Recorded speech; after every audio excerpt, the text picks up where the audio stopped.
subsequently redeployed to crime intelligence, where I became the component head for counter and security intelligence. An opportunity arose, I think, when there were changes in crime intelligence. I then became the head of labor relations. For the first time in my life, I was in HR, and I became the state chief's negotiator, a position that I enjoyed because it actually broadened my scope of understanding management and issues that touches the conditions of service of members. And just maybe to move on, in 2014, I became the component head for leadership, management and development within Division HRD, where I was responsible for all SAPS leadership training. General, can you then speak to your appointment in 2016 that ultimately then resulted in your 2021 appointment as the Divisional Commissioner? When General Pashlani was appointed as acting National Commissioner, he redeployed me to detectives, where I was again, the first head of organized crime investigations, which was just reintroduced within SAPS. And I occupied that position until I was appointed the Divisional Commissioner, Detective and Forensic Services in 2021. Just at that point, I'm not going to interrupt you much, okay. But I just want to ask you, you may even take notes if you have something to write with and on. I want you to apply your mind, and right at the end I will raise these issues that I want you to note. I assume that as the Divisional Commissioner for Detective and Forensic Services, that the laboratories, forensic laboratories, fall under your mandate. Is that a correct assumption? It is correct, Commissioner. Yes. Now, I want you to tell us, right at the end when I raise this again, if you have identified the causes of the delays with the tests conducted at the laboratory, and if you have, what are the causes of the delays? And secondly, on my understanding, the delays have existed for a very long time. Is that correct?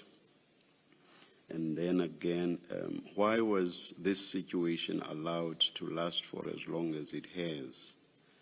And then, have you applied your mind to solutions to the problems? And if you have, what solutions have you come up with? And how soon can those be implemented? Sorry for interrupting the flow, General, and Ms. Bowe. As I say, that's for later, right at the end. Noted, Commissioner. Thank you, Chair. General, and perhaps I should specifically refer to Abyss in this context. Yes. One of the witnesses, I forget his name. Brigadier Mkhwanazi. Yes, him. My understanding of his evidence was that the Abyss system is not used optimally. Can you please address that as well? Address it specifically, and also tell us what your ideas on improvements such that this gets used optimally, what your thoughts are in that regard. Thank you. Yes, Ms. Bowe. Thank you, Chair. General, if we could then move to paragraph 5 of your statement, where you just set out various roles and institutions that you play a part in. Can you just give a brief summary of those?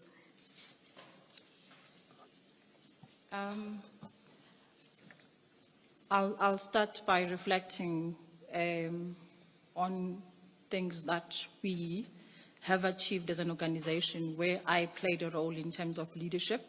And I think one of those touches on the question that the chairperson has asked that I address at the end of my statement or of my delivery.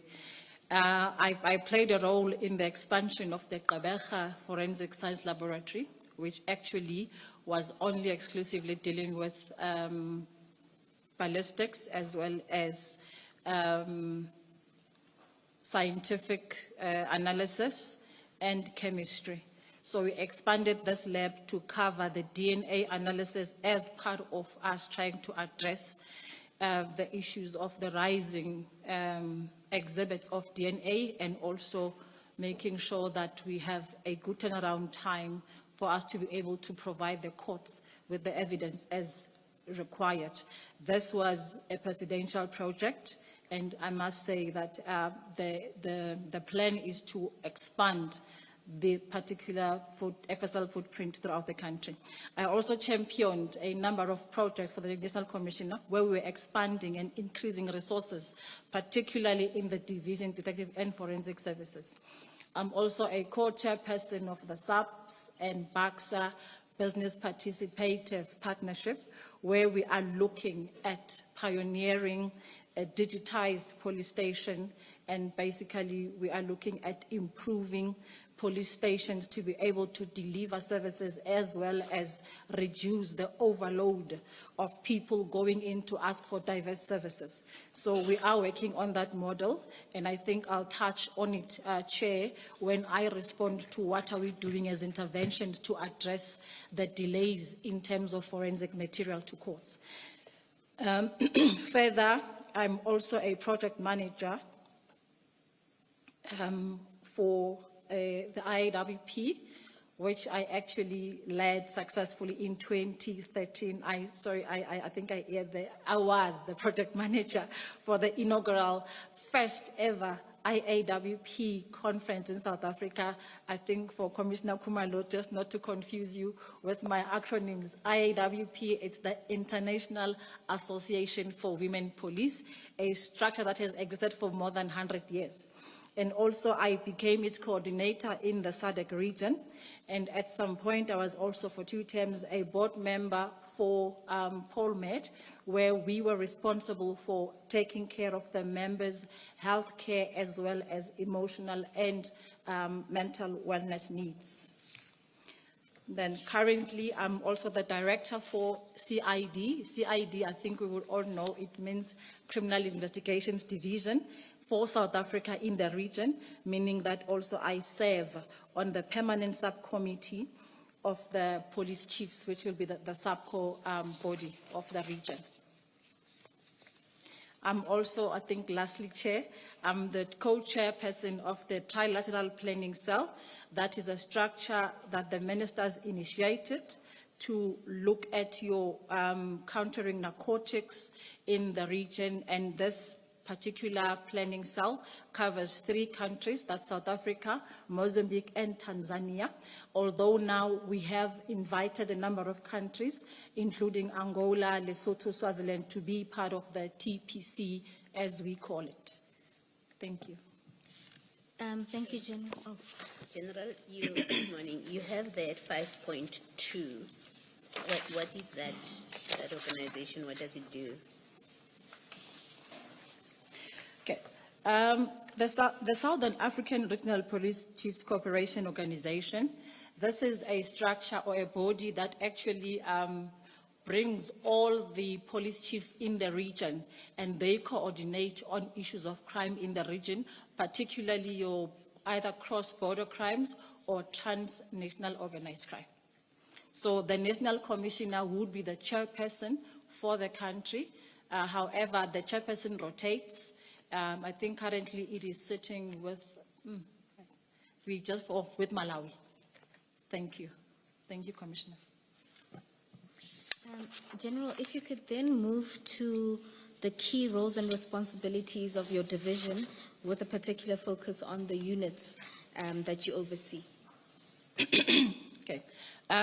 Chairperson, under my leadership, I actually have 8 components that I'm leading, starting with your crime investigation service, serious violent crime investigations, organized crime investigations, commercial crime investigations. Also from the detectives, lastly will be the family violence, child protection, and sexual offenses. If I move to forensic, I'm also responsible for criminal records and crime scene management, forensic science laboratories, as well as quality management component. Thank you, General. And as you indicated, you are currently the acting DNC in crime detection. What are your responsibilities there? Okay. My responsibility entails providing oversight as well as strategic direction to 3 critical investigation programs within the SAPS, or let me say the crime detection business value chain. That will be crime intelligence, detective services, and forensic services. Thank you, General. We are now going to move on to the topic of disbandment of the PKTT. And to begin with, you explained that in December 2024, you were actually deployed to the Western Cape. Can you explain the deployment, the purpose of the deployment, and when you then returned back to the head office? Thank you, Commissioners. As part of protocols and as a requirement, all senior officers in the SAPS are deployed in support of provinces during the festive season.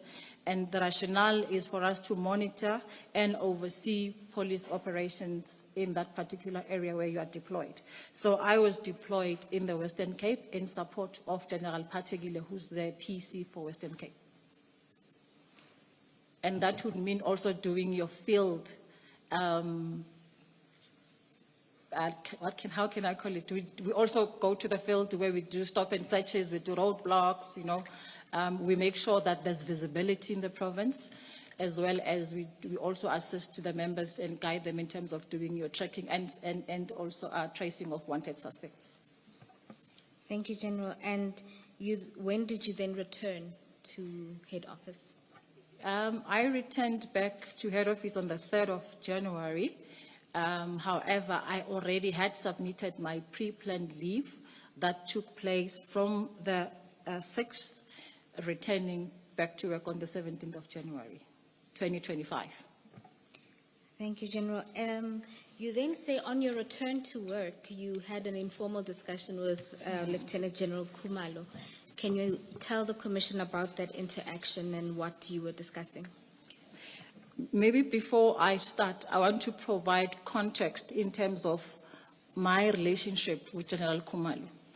And I know that this maybe also will touch on Commissioner Khumalo. I actually grew up Kosi Khumalo, and that is my father's surname. However, when I went to high school, when I was doing standard 8 at the time, I wanted to honor my grandfather who raised me, and that's a Mavimbela. So literally, I changed my surname back to Mavimbela, and I became Kosi Mavimbela. So me and Dumisani Khumalo, General Khumalo, we call each other Boti Ngosisi. So uti siswami ngithi bhuti wami. And normally we don't ever have a serious, intense interaction. I mean, even with all these challenges, we don't have hey, come sit down. It's still Budwami, Siswami, and it's still Mama Uti. So as I came back from leave, we meet, I can't remember where, but it was in one of the meetings.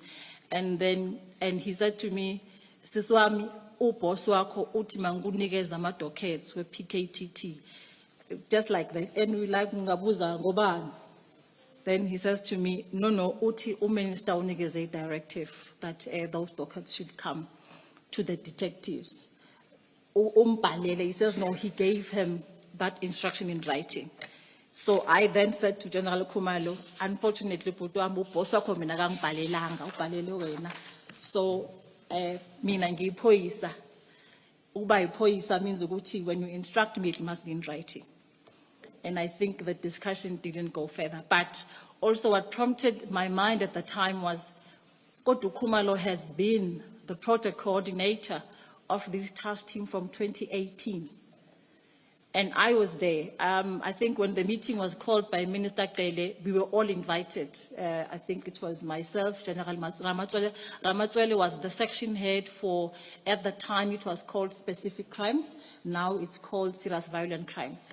It was me, him, it was General Tsumani was the DNC at the time. General Musikiri was the divisional commissioner at the time. So we were all invited to that meeting that took place in General Mkhwanazi's office, and he was the acting provincial commissioner. So he wasn't telling me something that I didn't know, because I would have prompted to understand what I'm talking about. So I knew. And as far as I knew, he was doing well.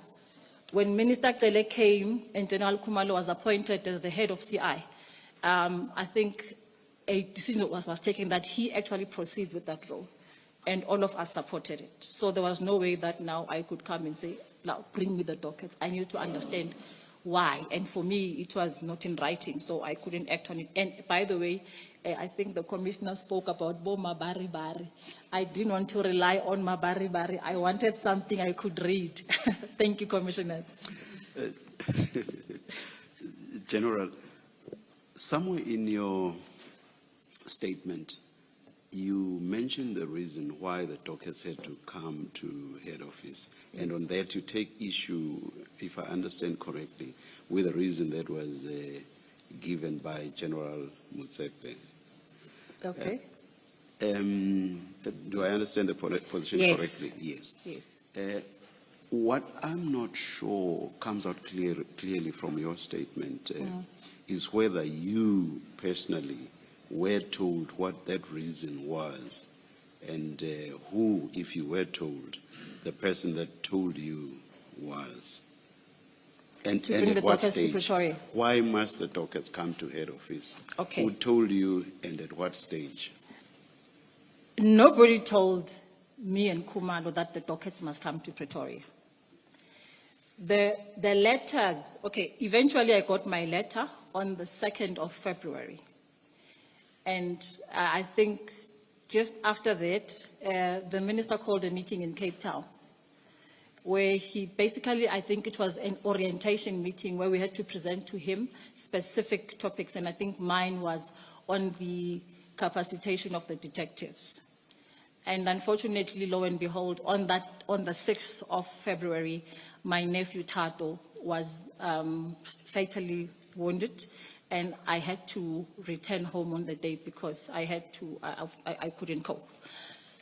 So for that reason, I think I took leave to be able to assist my family in making sure that Tato gets to rest appropriately.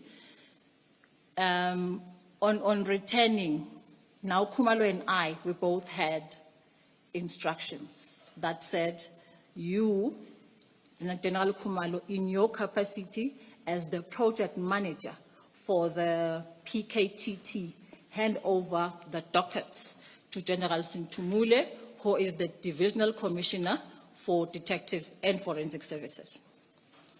And I think the instructions were clear because if you look at it, it actually stated how the handover should take place. So Khumalo and I, he already had, I think, the National Commissioner's letter, which I never had view of. I relied on him when he said to me, the NATCOM had already written to the minister to provide a winding down approach proposal for his approval, for the minister's approval. And your February letter was from General Sibia? General Sibia, yes. And it said nothing about the reason for the dockets to be brought to head office? Maybe if the chairperson could allow me to read it into the record. Yes, yes. Thank you.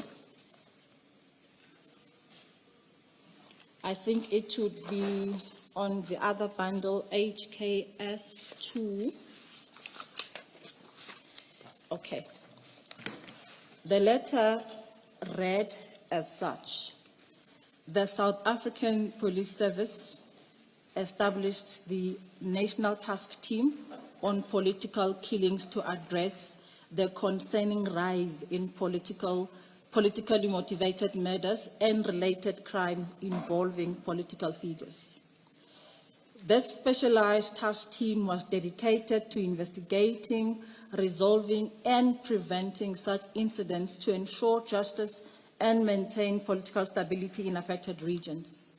On 31 December 2024, the Minister of Police issued a directive to the National Commissioner to immediately deactivate and disband the NTT-PK, which we call the PKTT.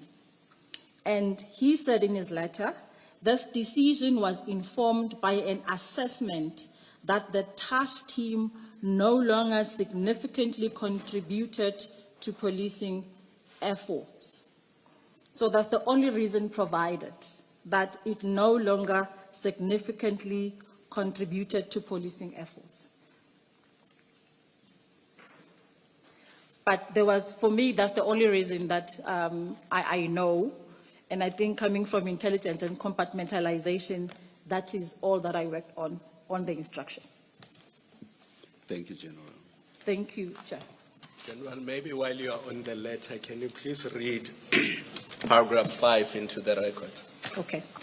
In compliance with the aforementioned directive of the Minister of Police, you are directed, which is it's an instruction with steps, if you look at what it means, to engage with the Divisional Commissioner of Crime Intelligence with a view to do a proper handing over and to follow all processes to conduct a handing over process. And this includes, but not limited to, a report of all cases in terms of their status, a case register wherein all the cases were recorded and the current status of court-going cases and cases under investigation. All cases or projects, documentation relevant to the Political Killings Task Team, the PKTT. These should include all evidentiary material, documents, electronic recordings, etc.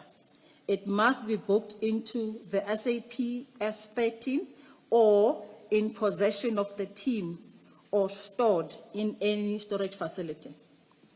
All human and physical resources allocated, listed, as well as a report on all financial expenditure for the duration of the operations of the task team. That ends paragraph 5, Commissioner. General, that 5.3, yes, is that in short, is that a reference to the dockets? Is this where the instruction I think says you must take 5.3, over? can I say actually all of them except for number 5.4, they refer to dockets. Okay. All right. Because General Kumalo had to provide me with the state of where those investigations were, which he did, I think, in the plan that we developed. Okay. Thank you. Thank you. Ms. Bowe, I would like to ask something about paragraph 6, but if you're still going to deal with the letter, if you were planning to deal with the letter in your own way, I would rather leave it to that point. Commissioner Baloyi, I was going to proceed chronologically from where we are. So if we want to deal with paragraph... I'll postpone. I'm happy to postpone it. Okay.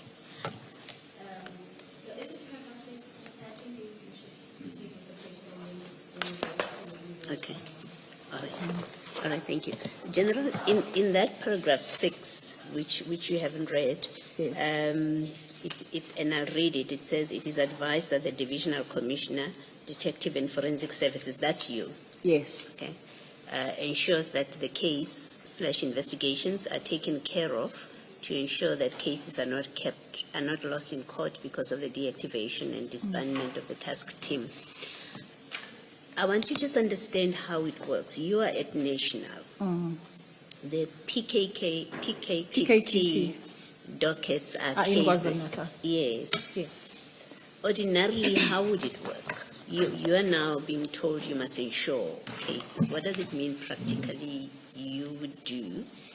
And does this reflect how, this kind of instruction, how ordinarily you would engage with provincial dockets, or was this something out of the norm, your involvement here, as in paragraph 6? If I may clarify, Chairperson or Commissioner, and I will take you back to 2018 when the team was established.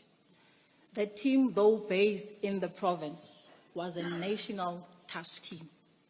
That's why General Ramatswele was the first project manager, and General Mkhwanazi. And General Mkhwanazi moved to the Western Cape. General Ramatswele retired. General Khumalo was appointed when he got promoted to level 14 general or 2-star general. So he was running a national project. That's why even the budgeting would come from national. That's why even the reporting will include all of us. So in essence, what General Sibia meant here was that I take over as the project manager. That's the understanding.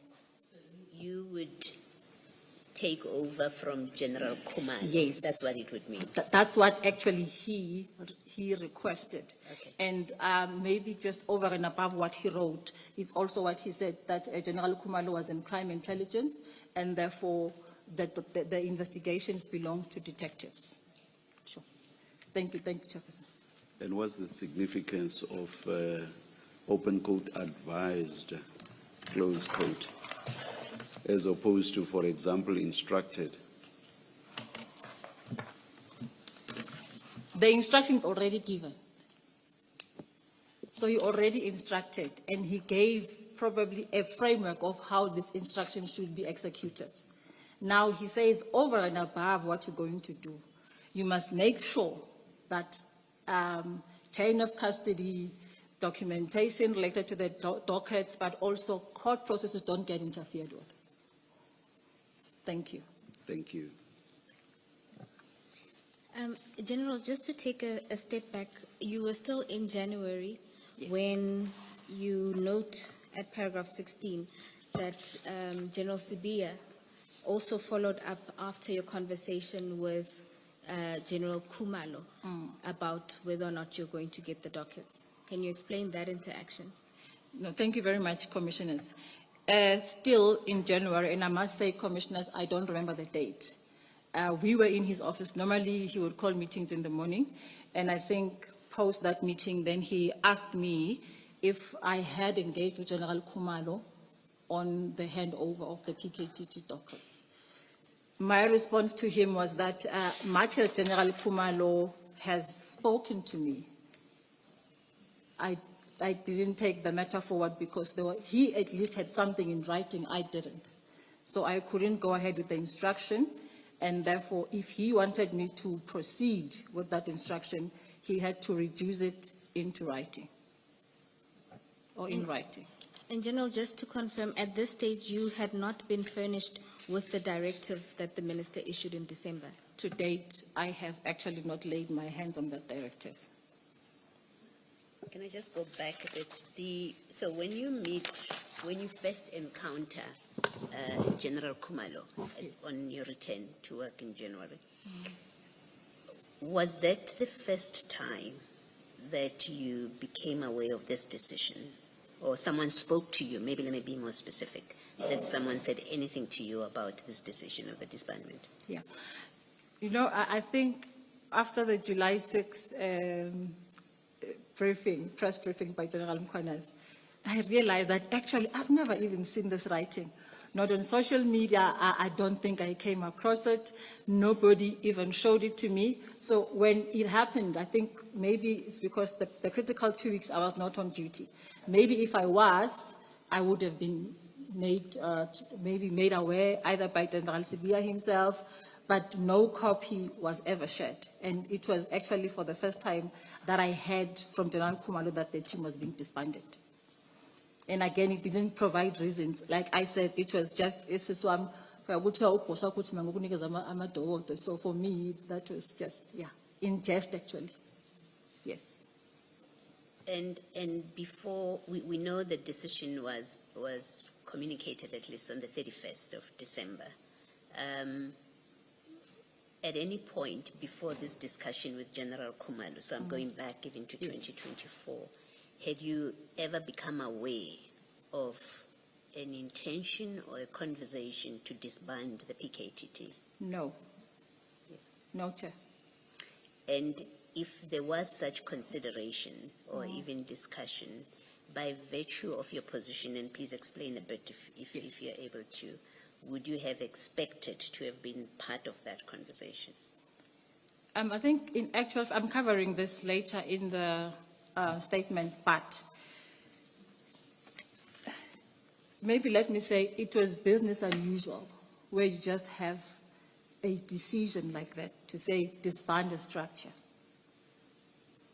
Normally what would happen, we actually would be called into a meeting where all the teams, we've got a number of intervention teams throughout the country, and then we manage those through the structure called NCCF, and they then, General Musikidi, the chairperson, so they would come provide progress report, and we assess whether the intervention is working or not.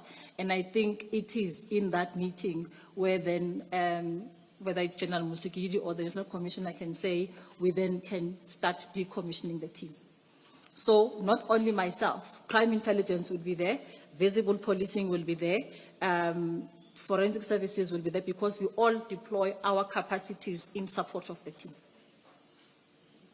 Thank you.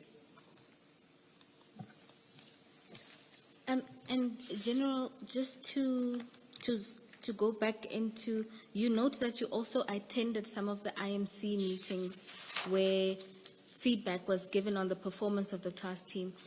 What were your observations of the performance?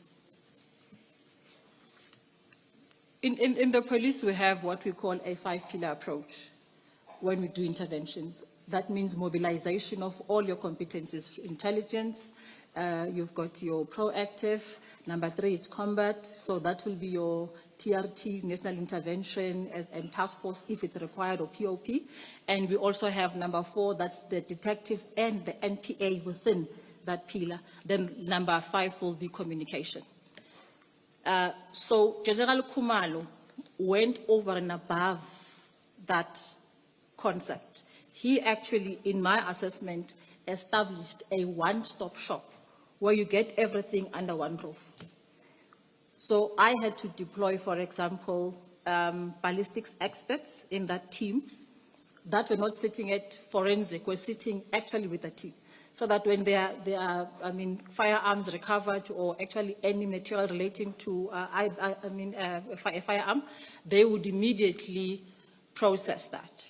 But also he had members who, like the DFOs, who will do inspections on firearms. I remember in one of the successes where a consignment of firearms was discovered from a dealer, and not all of them were registered, and some of them were linked to crime. So in my assessment, it was the best practice. I even asked him to say, Mbulazi, I'll share a pillar, this operational approach in terms of now what they used as a framework to assess the progress. So it was working. And in the last IMC that I attended, 2022, if my memory serves me correct, because really I think some of the dates, as you grow older, you lose them. In that meeting, it was mentioned that the team should be strengthened and enhanced, particularly because of its effectiveness. And also it was said that the team should continue. Thank you, General. Can I just ask a follow-up question, Advocate? Yes. I'm going to take the General back. Commissioner Baloy asked you about whether in the normal course you should have been involved in the discussion leading to the disbandment.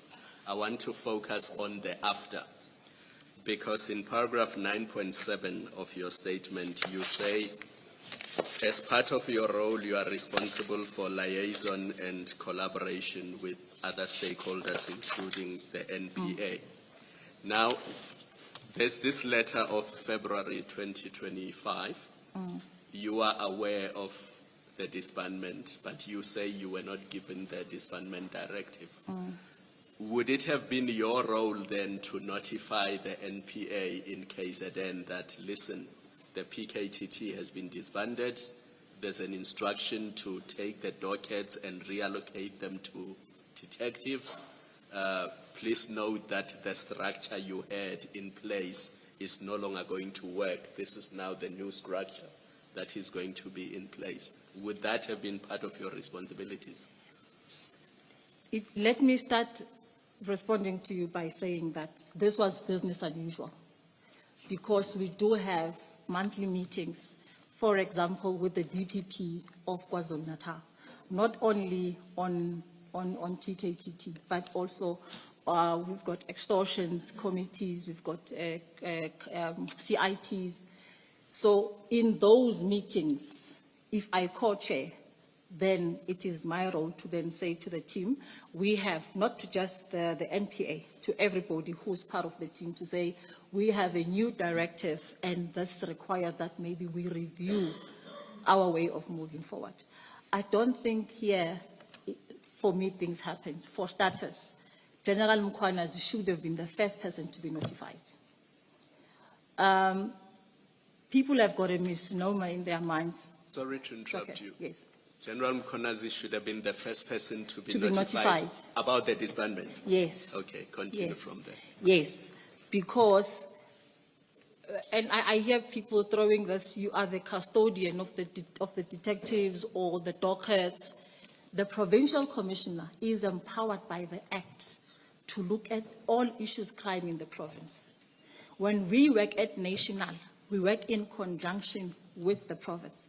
General Mkhwanazi, because he and General Khumalo were responsible, if you look at the minutes, they were the ones reporting on the progress of the PKTT, not the divisional commissioner, not General Khumalo in his capacity as the divisional commissioner for crime intelligence. So General Mkhwanazi would have been, as the chairperson for the province, engaged with the DPP as they do even currently.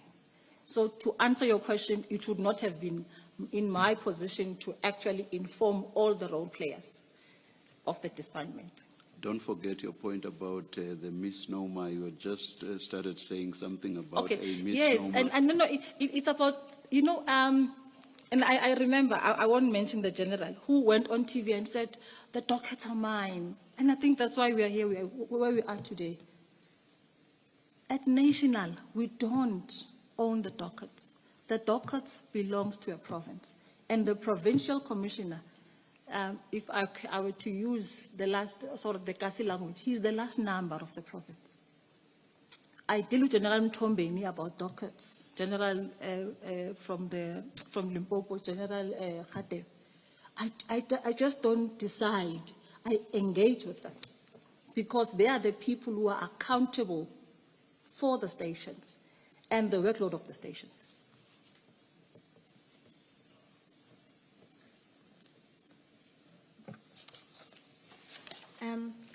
And General, so now we are in February. You've already talked about...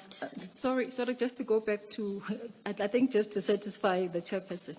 So this notion that you are the custodian of the dockets, maybe of the systems of managing the dockets, because in my role, I need to be able to provide the National Commissioner with the picture of the detective performance at national. For example, are we resolving on murder? Are we resolving on hijackings? I own the system. So I'm able to extract data that can give patterns.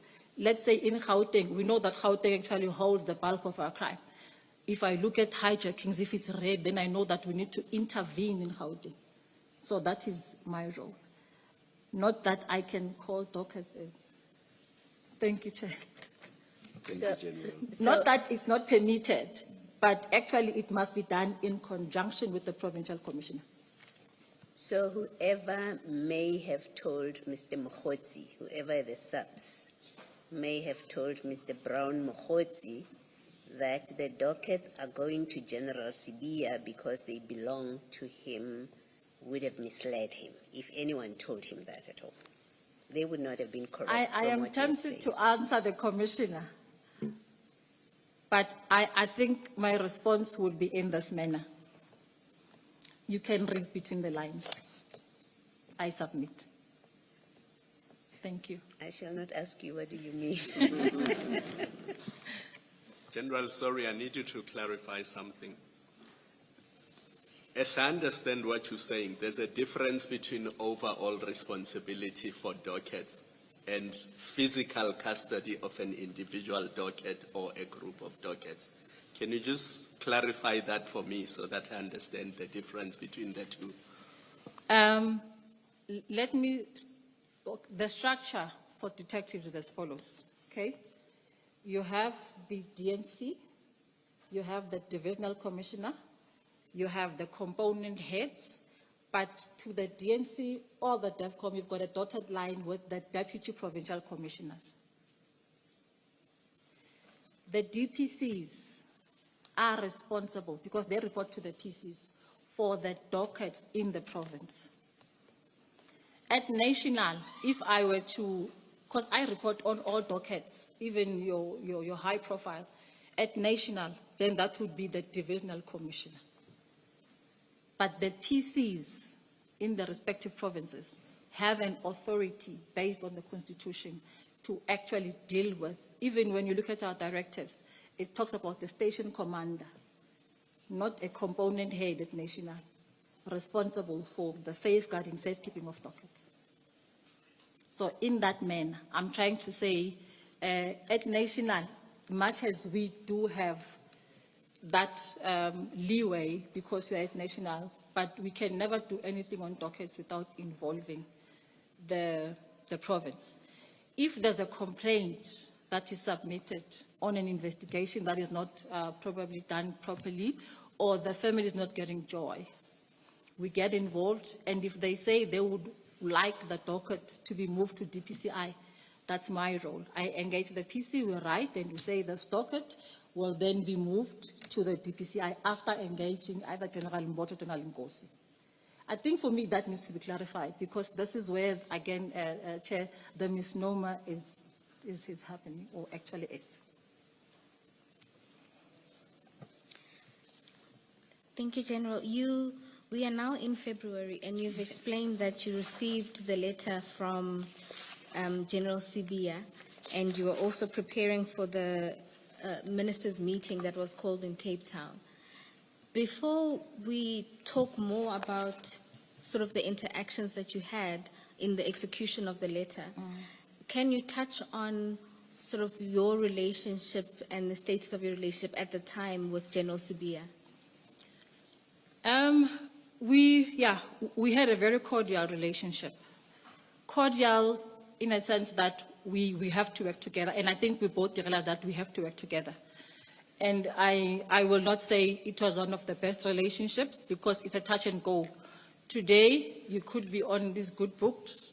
Tomorrow, for no reason, you could be in his bad books. So for me, it was a touch and go relationship, but we had to acknowledge that we had to work together. I already was aware that him and Khumalo were not doing well.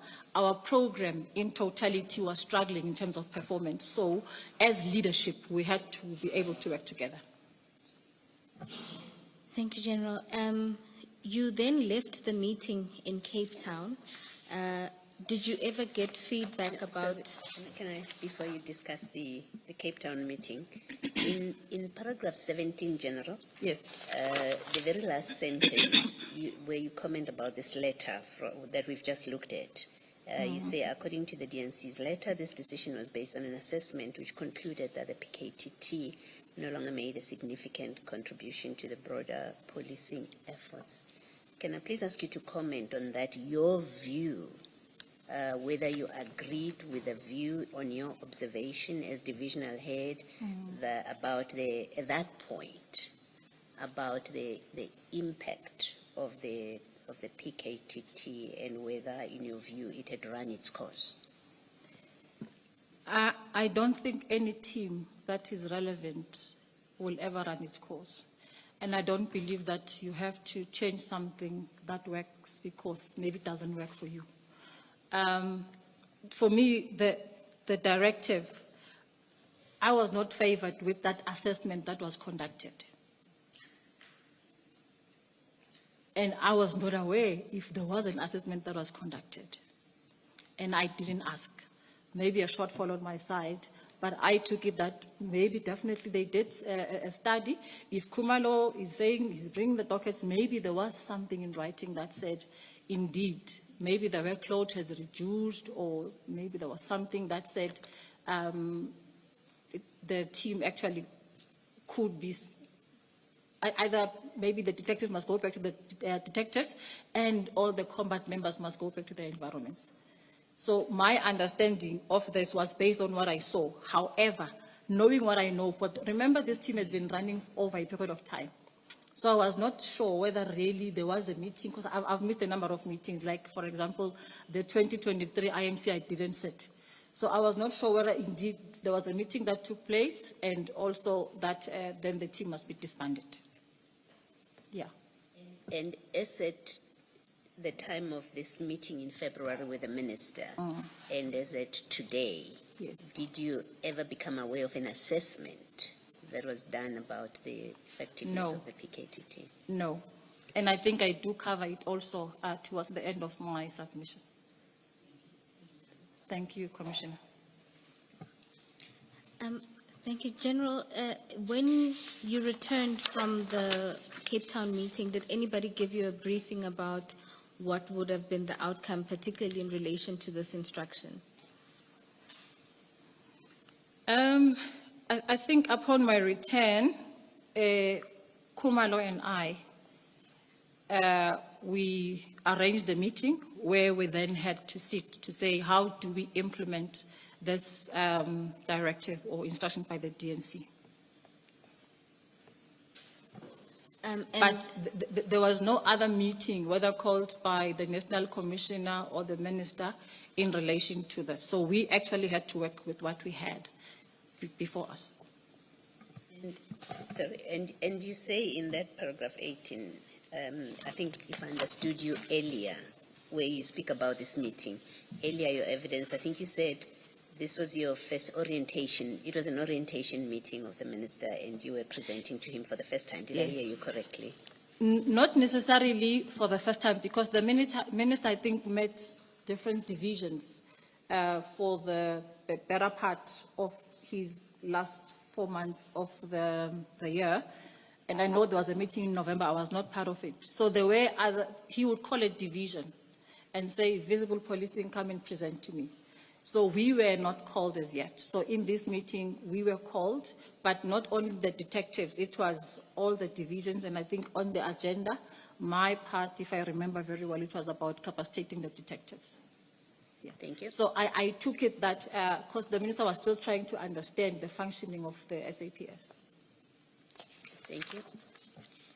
General, on that point, just to make sure, in the 5 months in the preceding year, 2024, your division wasn't called to provide a briefing or orientation?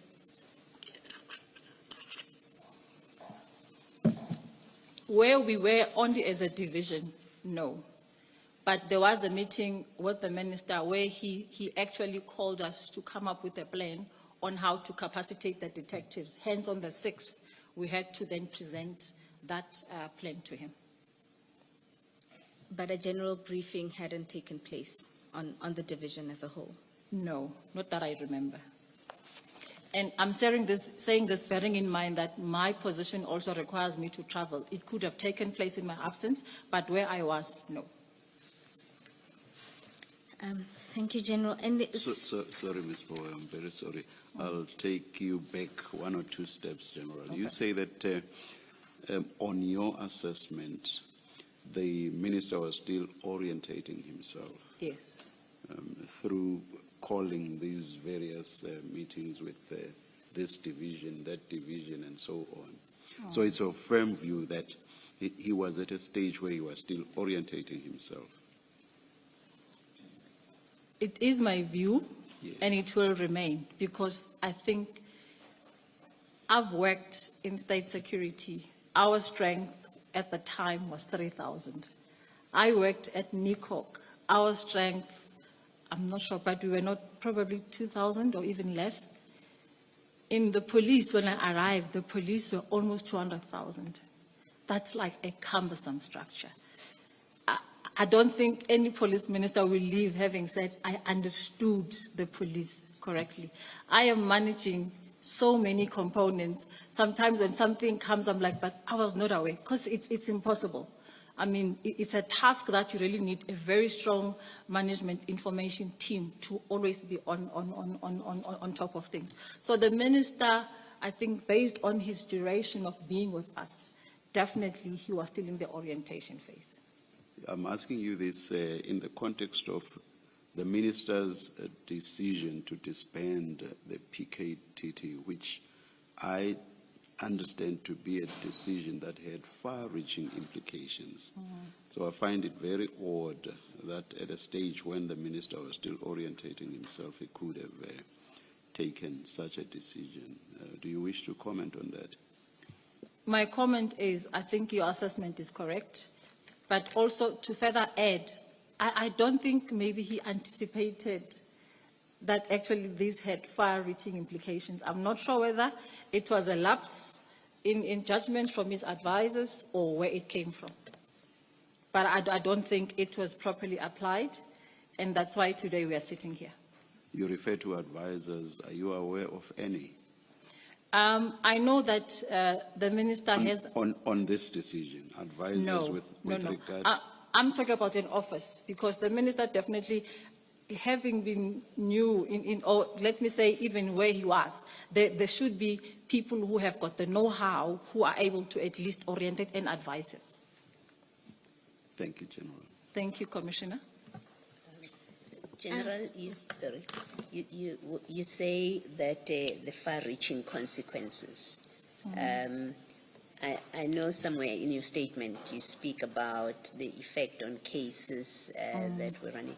Can you just maybe now that you have mentioned the far-reaching consequences that you think the minister may not have been aware of, what, for example, maybe not for example, just speak to us about that. What are the far-reaching consequences you are referring to? I'll start with, for me, the most strategic one. The police is in a pariah state as we speak because of that decision. Meaning that General Masemula and I spoke the day before yesterday. He was looking for me and I was in consultation. Then he says to me, you, Musikidi and Dimpane are all in commissions. And I said, yes, General, it's because of what we did. It impacts on our day-to-day functioning, you know, but also on relationships. And I'll start with General Khumalo, who actually had a very good relationship with the detectives. In honest reflection, now he actually has to question who he talks to. And at times he would want to talk through me. That's far-reaching because operationally, when we talk about your intelligence-led investigations, General Khumalo is a pivotal role in us succeeding as detectives. So I'm just sharing with you a few.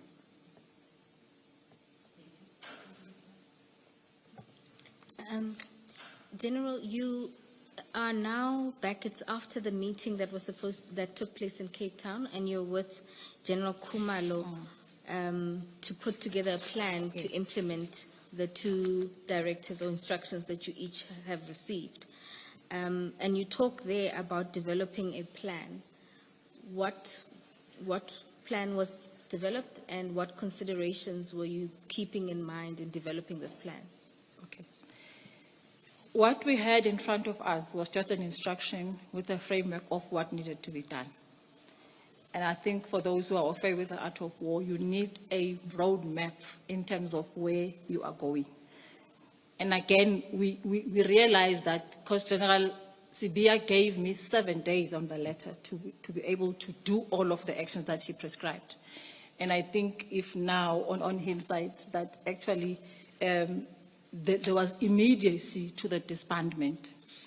So we had to devise means to say, in line with the winding down approach, how then do we wind down to the disbandment?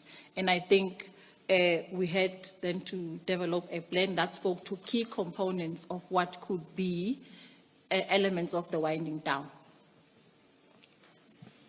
General, you speak about the winding down approach, and the directive speaks about immediate disbandment. Where does the winding down approach come from? In one of the things that I mentioned, I think at the end of my statement, is that we also need to orientate the political principles on how we work. There's no immediacy to ending a project. If you say it ends now, it means I'm saying to the colleagues, where you are, just drop everything and go back to your respective environments. We are talking here cases that involve victims of crime, where people's lives were lost. So we need to be considerate and thoughtful. Maybe it's just words in writing or it's English, but in terms of how we implement, we had to be cognizant of what becomes the reality towards winding down. And so, using those considerations, you developed a plan that we've attached as HKS2.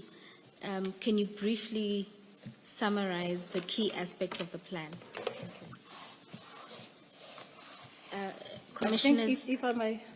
apologies, General, it is on page 3 of the annexures bundle. Okay. But can I use paragraph 21, because it's almost the same, and then I'll go to the action plan on the annexures. Is that fine? Yes, General. Okay. The key components of the plan focused on the following. There were 125 dockets under investigation, and 10 dockets which were submitted to the NPA for decision, and all of those had to be transferred. And I must, maybe before I get to this one, so General Sibia said all the workload must come to head office. And my argument always is that I am not a police station. And at head office, we do carry dockets within General Motsipe's environment, in Ninu, and I think to a larger extent in organized crime under General Shibiri's environment. But we are not designed to actually carry dockets. And I'm saying I'm not a police station. General Kumalo Mbuso will tell you, I always say, don't bring dockets to me, I'm not a police station. Because the dockets actually are a key commodity of the police station. So in the discussions, even with the ministers' meeting, I think at the end of the day, it was agreed that those dockets must be removed from the PKTT as a team to the detectives within serious and violent crimes, and that will be a murder and robbery unit. So this then talks to that approach to say that dockets will be removed from the PKTT, but they must immediately go back to their province of origin, that is KwaZulu-Natal, and I think in relation to the 3 other dockets, that would have been Eastern Cape. The second... So each station has got its own murder and robbery. Is that how it works? Murder and robbery is a provincial competency because it's a specialized unit. But you will have general detectives at a station working on your normal murder cases. So murder and robbery would take such cases that are specialized or actually that garner national interest. So those will be based at a provincial level, not at a station. So where an instruction is the dockets must go back to, and the members of the PKTT must go back to their stations, what does that mean for what you've just explained? It would mean that, let's start with the members. If members, because we call members on a call-up instruction to join a team. So if that team is decommissioned, they must go back, let me say, to their business unit of origin. It could be a station, it could be at province, it could be at district.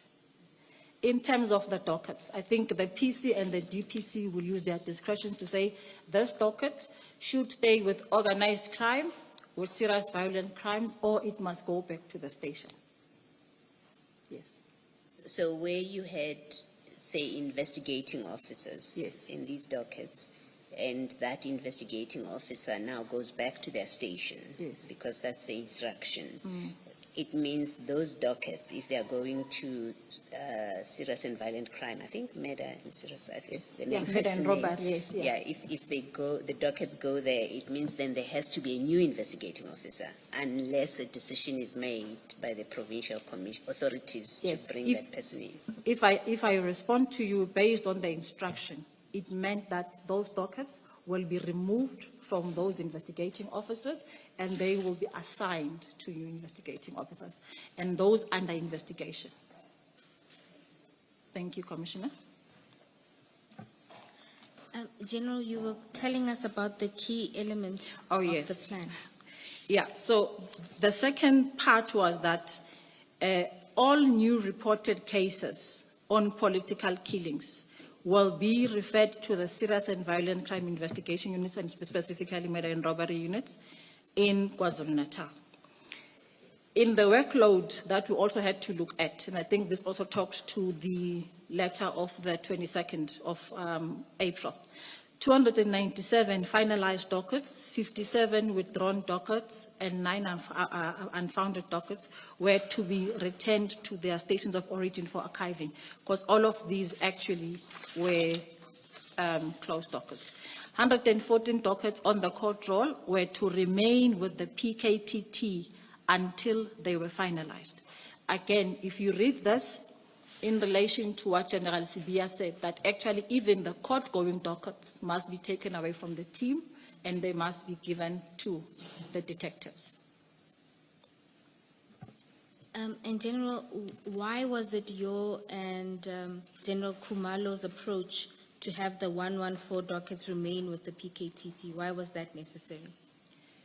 It was not only mine and General Khumalo's view as well. I think National Commissioner General Musigidi, in the meeting that took place, I think, on the 6th of March with the minister, they supported this approach. And I want to use an example in responding to this question. So a docket already is placed on the court roll. Let's say it's a rape case. The investigator has been able to establish a rapport with the victim, the victim's family, the witnesses, and they have an understanding, cooperation, and it helps in expediting the investigation. Now, if you bring in a new person, I think in the GBV environment, we call it secondary victimization, because now you have to make this person to relieve the trauma.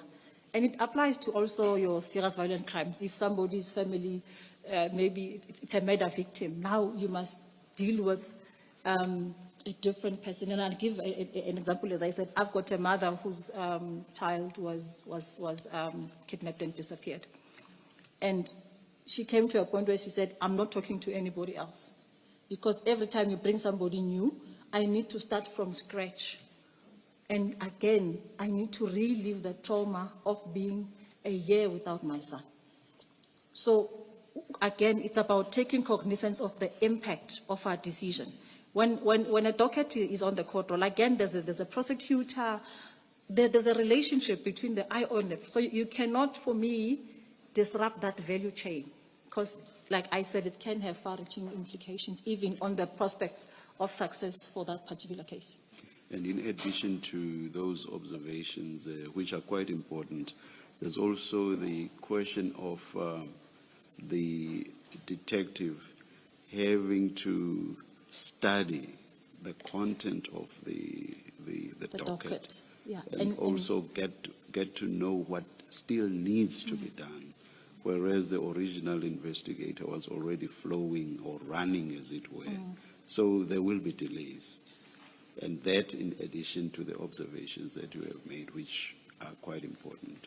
Thank you, Commissioner. And actually, you are now jacking my brain to think even further, particularly on the PKTT.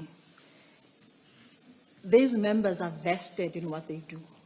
And I mean, it happens everywhere in many environments, but because it's what we see.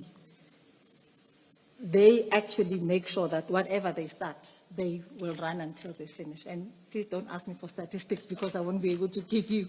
I'm just giving you a reflection of what I know and what I've seen. You know, the docket might be given to somebody not with the same zeal, not with the same energy and commitment. So in that sense, again, the family already, if you look at the police, if you look at the perception index of the police, I don't think we're doing so well. So these also further add insult to injury for the police. On the zeal and good performance and so on, I'm sure General Motsepe, I hope it was her, would not agree with you. Yeah. Basically, I understood her to be saying there's nothing special with the PKTT. The rest of the detectives in the country perform as well as the PKTT is said to be performing. Can I add, Commissioner, that actually there's nothing special about any of the units in the police, because we are actually called to do what we do. It's the energy we bring that makes a difference. It's the image we portray to the communities that brings hope that actually my case is in the good hands. So it's a relative response, and I think to be safe, I leave it at that, Commissioner. Perhaps now that we are talking about that and the performance, earlier you said because this was a multidisciplinary approach, to which you said General Khumalo added something. I will not go to what it is that he added. General Motsepe said there was nothing special with it because all of the facilities that you say and other witnesses have said were available to the PKTT are available to all generals, to all detectives countrywide. And when we raised with her the fact that, but look, there are dedicated, for example, ballistics experts within the PKTT who are able to expedite the testing process. And she was dismissive even of that, and she said even detectives in any other cases within the country are able to expedite those matters that they feel warrant to be expedited. So basically saying there's nothing special with having this multidisciplinary arrangement. What's your comment on that? Yeah, now I feel I'm on the spot. Change is good. And for me, if anyone brings diversification in terms of how we can do things, I think it should be welcomed. Detectives at a police station and detectives in specialized units sometimes struggle for resources, for example, cars and phones, and and probably they would only look at what they have. So if someone who's a leader decides that I want to actually be the game changer in investigations, and therefore I'm applying this approach, I think as the head of detectives, I welcome it. In actual fact, General Nkomo, who was our previous DEFCOM, General Musikidi, we tried to actually establish what we call a just joint investigation support team at National, to have all those competencies that in case there's a priority crime that takes place, immediately you can mobilize those members and deploy them. So for me, it's about diversification and finding creative ways to expedite as well as do better in investigations. Just to make sure I understand you, so are you saying this multidisciplinary approach was more effective than, let me loosely call it, ordinary or the usual approach to detecting crime? I will respond again, Chairperson, by providing a live example. We're busy now with the plan on gang violence in the Western Cape. Whereas you would have some of these dockets being run as individual dockets, only with the detective who still has to go and ask for assistance from the NPA, some go to forensic. Now we are bringing, again, using the same method, all those under one roof, under General Mkhwanazi, who's a detective.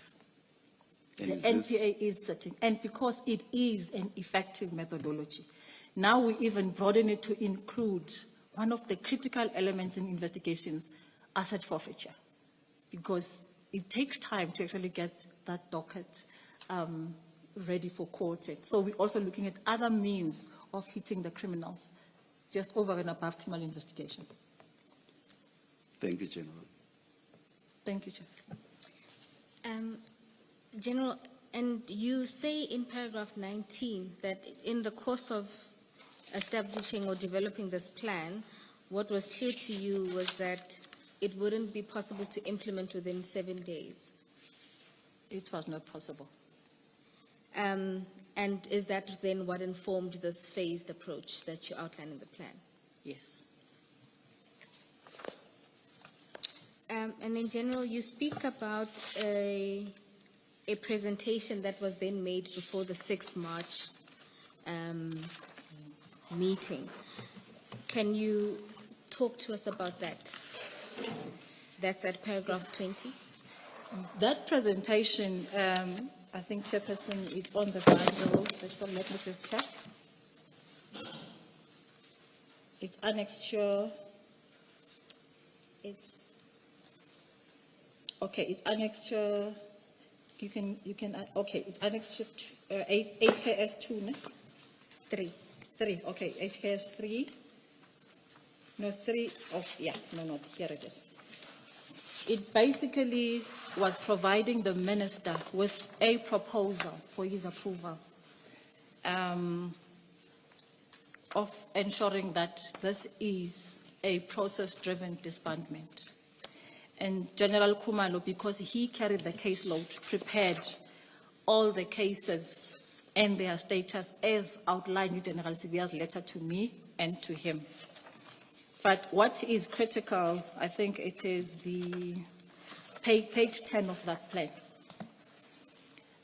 So over and above the proposal, an action plan was developed, which we call the implementation plan, which then sets out actions that were supposed to be undertaken in the winding down and provided the due dates and people responsible.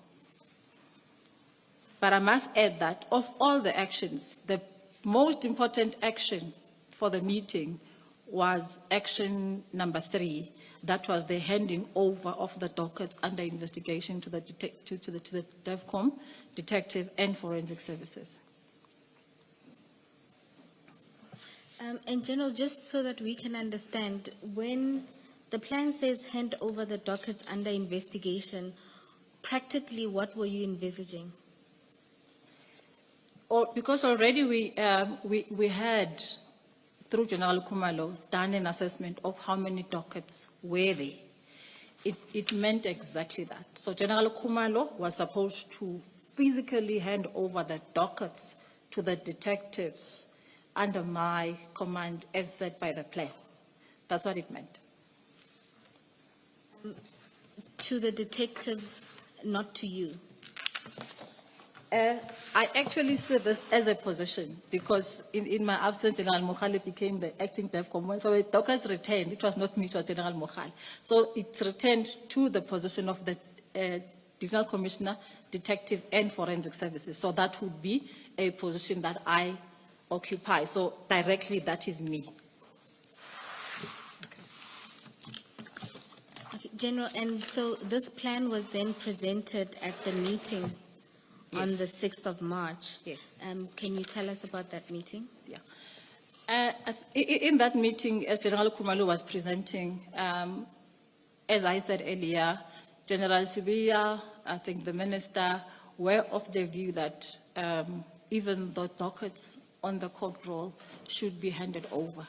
But after discussions, let me also hasten to add that, Commissioners, part of the plan included the reduced number of members who would now remain in the PKTT in view of the fact that only the 114 dockets will remain. So which means you don't need the whole lot. I think there were over 90, if I'm not mistaken. The number was reduced to 68. So that was one of the other key critical components of the plan. So in that meeting, I think the argument that the 114 dockets must remain with the PKTT won. And General, just so that we place it on record, could you look at paragraph 23 Okay. and 24? There, your language there is much stronger. Do you care to comment on those two paragraphs? Yeah. I'm reflecting here on General Sibiya's thinking with the disbandment, that actually General Khumalo was not a detective and therefore couldn't be responsible for investigations. So his argument in that meeting, for me, resonated with the letter that he wrote to say that the handover should be complete so that no dockets would be under General Khumalo's leadership, including those court-going dockets. So whatever elements that he was arguing about in that meeting, or arguing on, or arguing for, it was actually all aimed at ensuring that there's a complete handover to the detectives on the dockets. You then say that General Sibiya's sentiments were also shared by the Minister and the Chief of Staff. As I said earlier, yes. And the approach to retain the dockets was supported by the National Commissioner and General Mkhwanazi. Yes. And you say ultimately what then became of the plan? What was the resolution?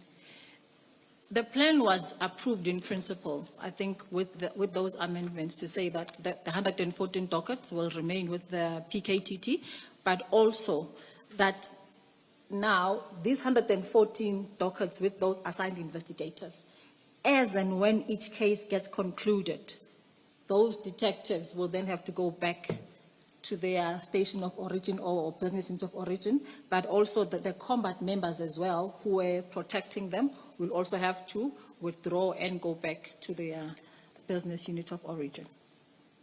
That, of course, would not apply to detectives who had more than one docket in court. So if you finalize this one, and the other one is have still, it doesn't affect you. Yes. Yeah. So it means that it meant your workload had to be concluded. So if you had 3 dockets, you had to conclude all of them. General, when you say that the plan was approved in principle, does that include, if you look at the action plan, if you go back and then you've got the item 2, no, item 3, approval of the new call-up instruction and financial authority for 2025-26. Yes. It included that as well. It is in included, principle. and I think that was specifically for those members who would have remained, because their term, I think, was coming to an end. So there had to be a new call-up instruction for them to be able to continue with their responsibilities. Okay. So in your understanding of how that meeting concludes in principle, adopting the plan, your understanding is that even though, and please correct me if I'm wrong, I may be posing it not correctly, that even though the minister's letter or instruction says immediate disbandment, in principle, the minister accepted that there would be that call-up instruction and a budget allocation for the period. You would accept that? I would agree with that. Okay, thank you. Thank you, Chair. And General, just to put this to you, Generals Masemola and Khumalo testified that there wasn't actual approval. What's your comment to that? And I listened to both of them, and also I think there was an engagement to understand what does it mean. In the second meeting of the 27th, progress was supposed to be reported of the deliberations of the 6th, which means it was the approval plus the amendments. How far have you gone? And the information note was supposed to be written for approval, and that never happened. So for me, that was not the plan, but the information note. That's my understanding. Thank you, General. And then, Sorry, I'm not sure I understand. Are you saying if they testified or we understood their evidence to be that there was no approval of a plan, Yes. they are incorrect in that, or we are mistaken? Which one is it? For me, it's a perspective. Hence, I'm clarifying probably what it could mean for them. Because in principle, that plan, hence Khumalo and I were able to even plan after that, because there was a principled approval.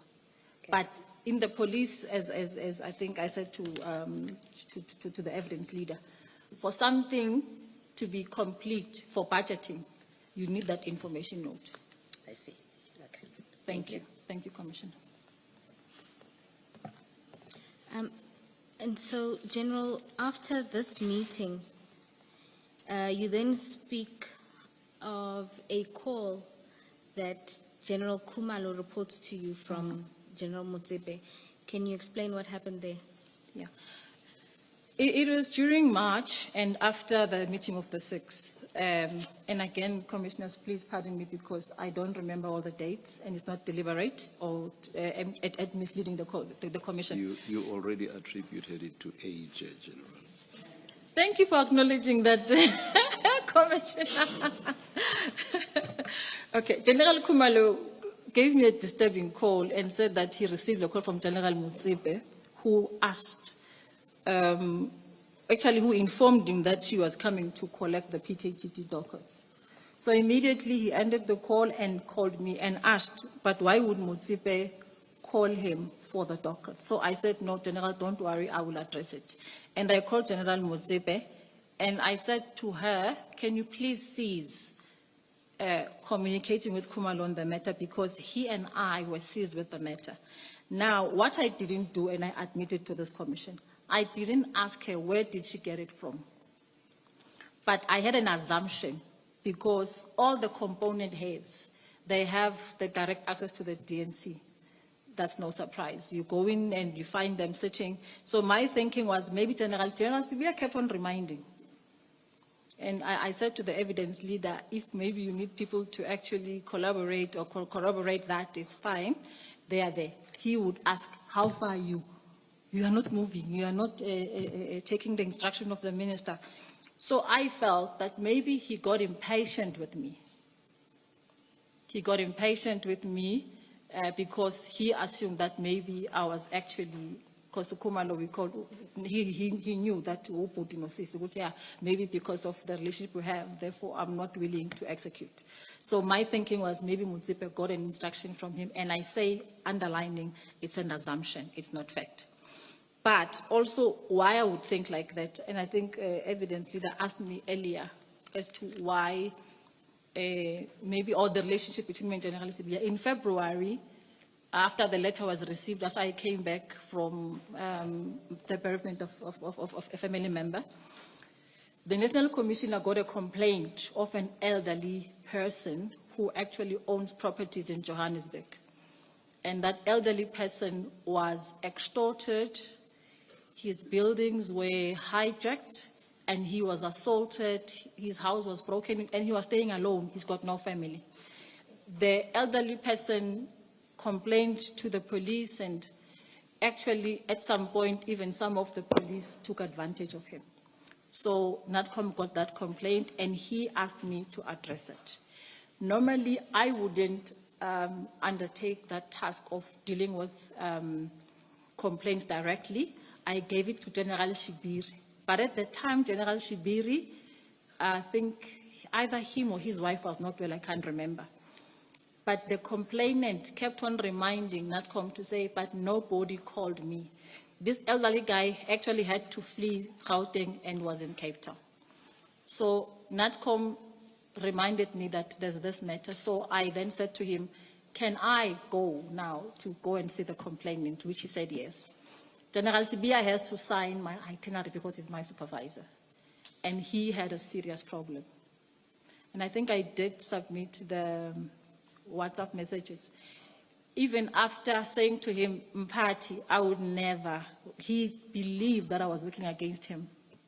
He believed that my trip to Cape Town was anomalous. I remember I even wrote in Zulu, Mpati, you know.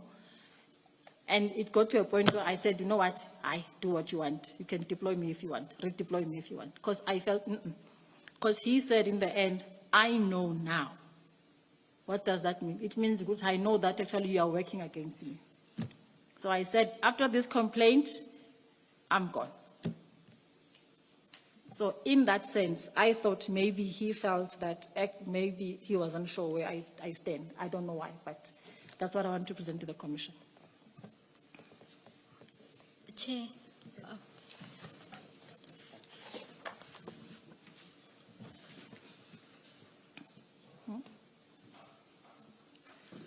Let us adjourn and resume at 11:20.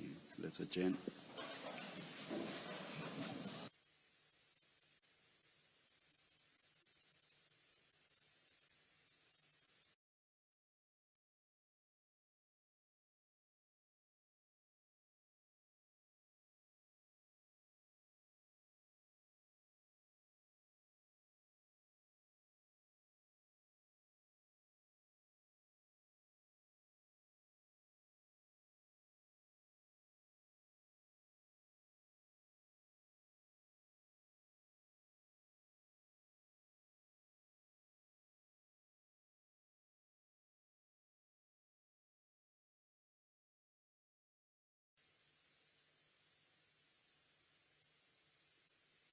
Apologies for this, General.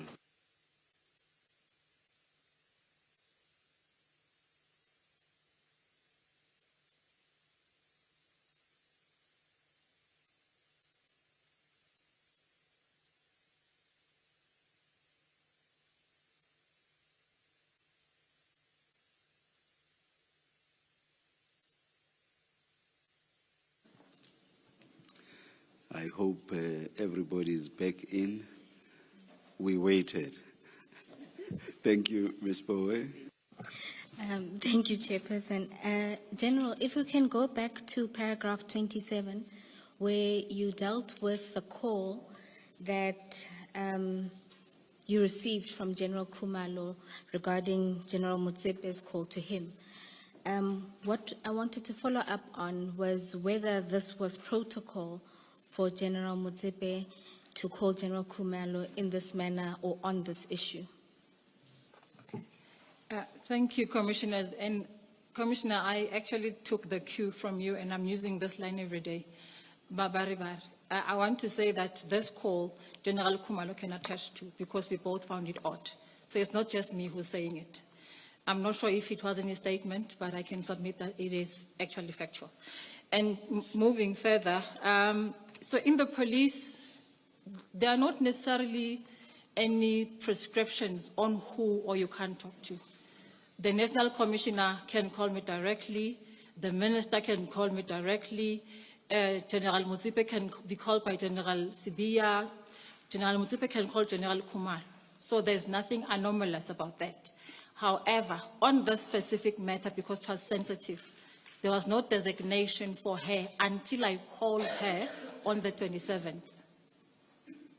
So that's what I can submit. But on who can call whom, Yes. you mentioned people who would be senior calling those that are junior. Does it work the other way as well? It works. Maybe before, I'm not sure, I was not there. Like I said, I'm a lateral infusion. A constable can call me and complain about a matter, and I know that before it wasn't allowed, you know. So there are no written down rules in terms of who can call who. And I don't think also it's regulated. But I think there's an understanding that there are people who still say, but I can't call. I would ask, but why didn't you call me, General? But I can't jump my component head and talk to you. So it happens. So, Self-regulation.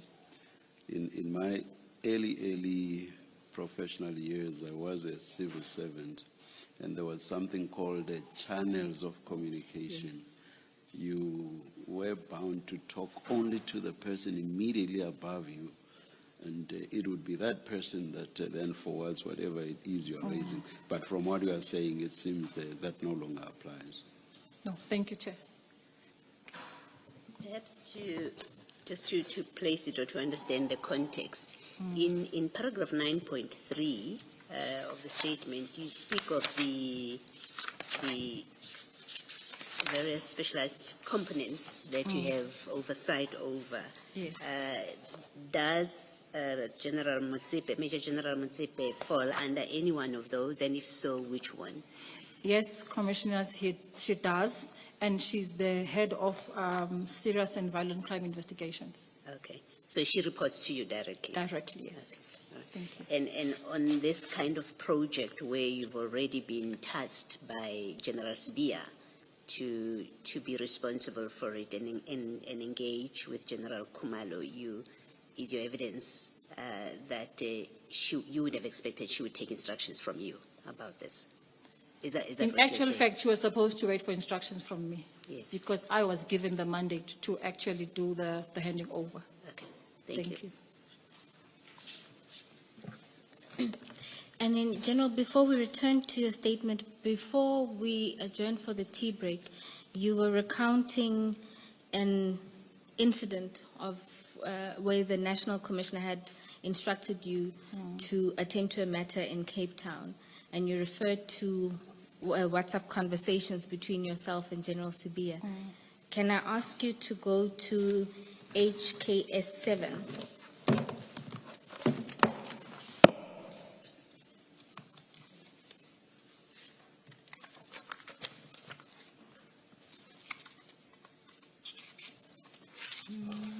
That's on page 23 of the annexures bundle. Oh, yes, I am there. Yes. Can you confirm that this is the conversation you were referencing in your testimony? Yes, it is. And then, if we could then go to the actual conversation. Okay. Can I read into the record? Yes, please. Yeah, it was after the National Commissioner asked me to go to Cape Town to intervene in that matter of an elderly victim. General Sibia says to me, I'm advised that I should just keep quiet and let you go. You are free to go to Cape Town. That was in the evening, and in the morning I responded humbly and I said, good morning, Pat, my DNC. I am not perfect. God, this one thing I know. Ngiyakuhlonipha, ngeke ngenza into ongayithandi. Ngathembisa ukuthi I'll always support and work with you. Ngowami umlomo, lokho zange ngikwashintsha, futhi ngeke kwashintsha nanini. Angisona isitha, futhi ngeke ngaba yiso. Ngicela kungamosheki ubudlelwane bethu emsebenzini, ngiyabonga.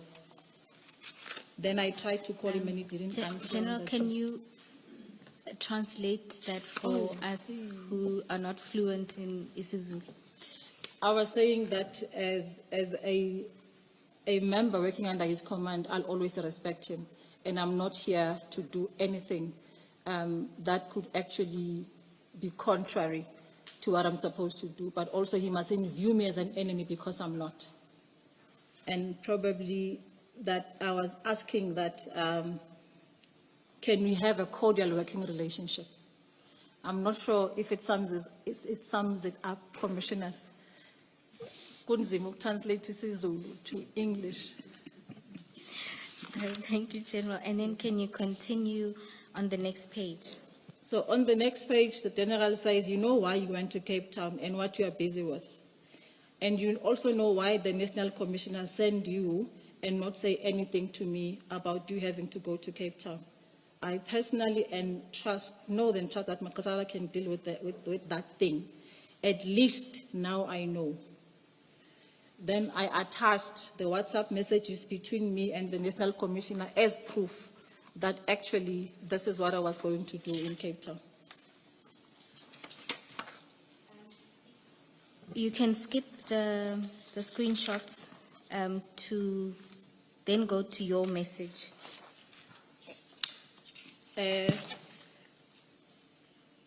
So in the end, because I could see that he's not backing down and he's put me in a box, I'm not sure which box. I said, I'll leave it at this. I didn't invite this to me. I was acting on instructions and I forwarded this to General Shibiri, who couldn't deal with it because of the wife. And they kept on calling NATCOM to say that we, as the detectives, are not responding. I'll give you both the complainant's numbers and the reporter. I'll also write an info note to NASCOM through you to be recused from the matter, as Shibiri, who was on conference call with me, with the complainant, will take over. The DNC can ask for my redeployment, as this is too much for me and I won't be entangled on anything I don't know. I'm here to work and nothing else. Thank you, General. And how does this then affect your relationship, particularly during the course of this disbandment and dockets issue? Yeah, as I said that with General Sibia, it's a touch and go. We have to work, and I always say to NASCOM, National Commission, that I want to be the bigger person, even where challenges can be noted, because at times it could really be extreme, and I think we'll talk to that. So because we had to work together, I became the bigger person. Moving forward, you could see that the messages between him and I on work were quite cordial. General, and I apologize if you have already dealt with this or explained it.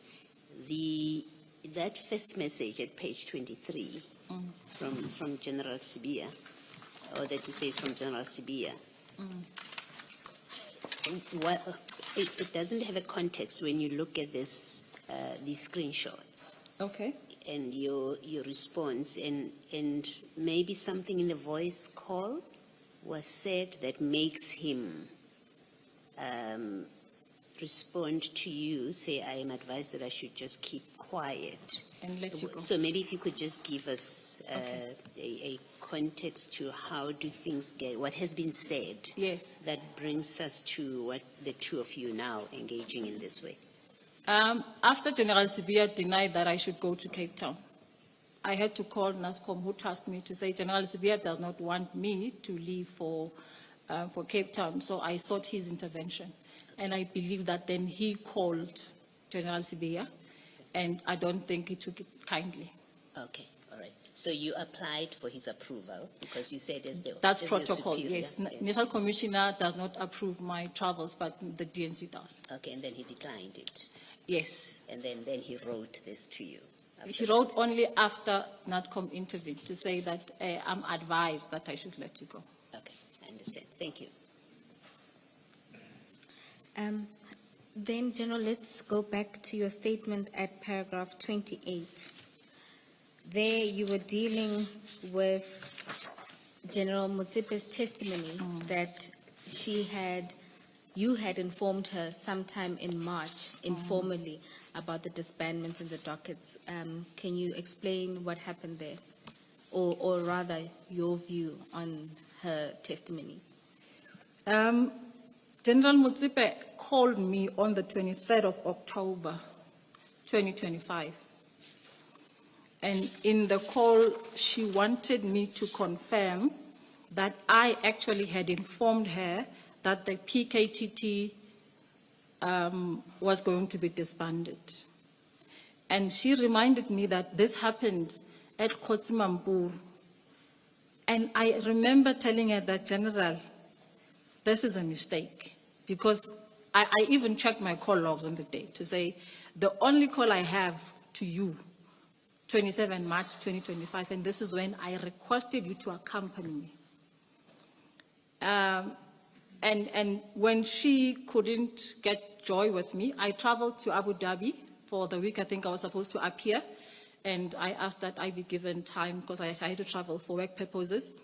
On the 13th of November, she then called my support staff, where she inquired if they remember. But the scenery has changed. To me, she said Kotsimampuru, But to my members, she said it was at Varjays where the National Commissioner and the DNCs are sitting. And then I think my PA didn't respond to the call. On your understanding, what was so significant with the timing of when this happened, or when this first happened? To be honest with you, I suspected that it had to do with the commission, because she actually said that the commission was asking her questions about how she came to know about the disbandment, you know. And I remember I also told National Commissioner to say, actually, National Commissioner, General Motsepe called me and I find it odd. And I said to him, luckily I've got my call logs, so I can actually locate where on the day I made this call. But also, maybe to just give further information, and I did give another message to the evidence leader. On the 9th of July, General Motsepe is the one actually who forwarded to me the letter of the minister. And my other question was, if then I already knew and I told her, why then would she be giving me this letter only in July? So for me, I am here to say that's my analysis, and I cannot take it beyond that. Thank you, Chairperson. Thank you, General. So your testimony is that she's incorrect that you called her in March, in early March. Affirmative. General, then you proceed in your statement at paragraph 30 to deal specifically with the events of March, and you start there with the calls or nudges or inquiries that you were getting from General Sibiya. Can you explain what was happening around that time? Okay. Actually, since that letter was disseminated to me for implementation, commissioners, General Sibiya did make numerous calls, but also if we met either for meetings, he would always remind that you guys need to conclude the handover process. And the catchphrase would be that I am not following instructions.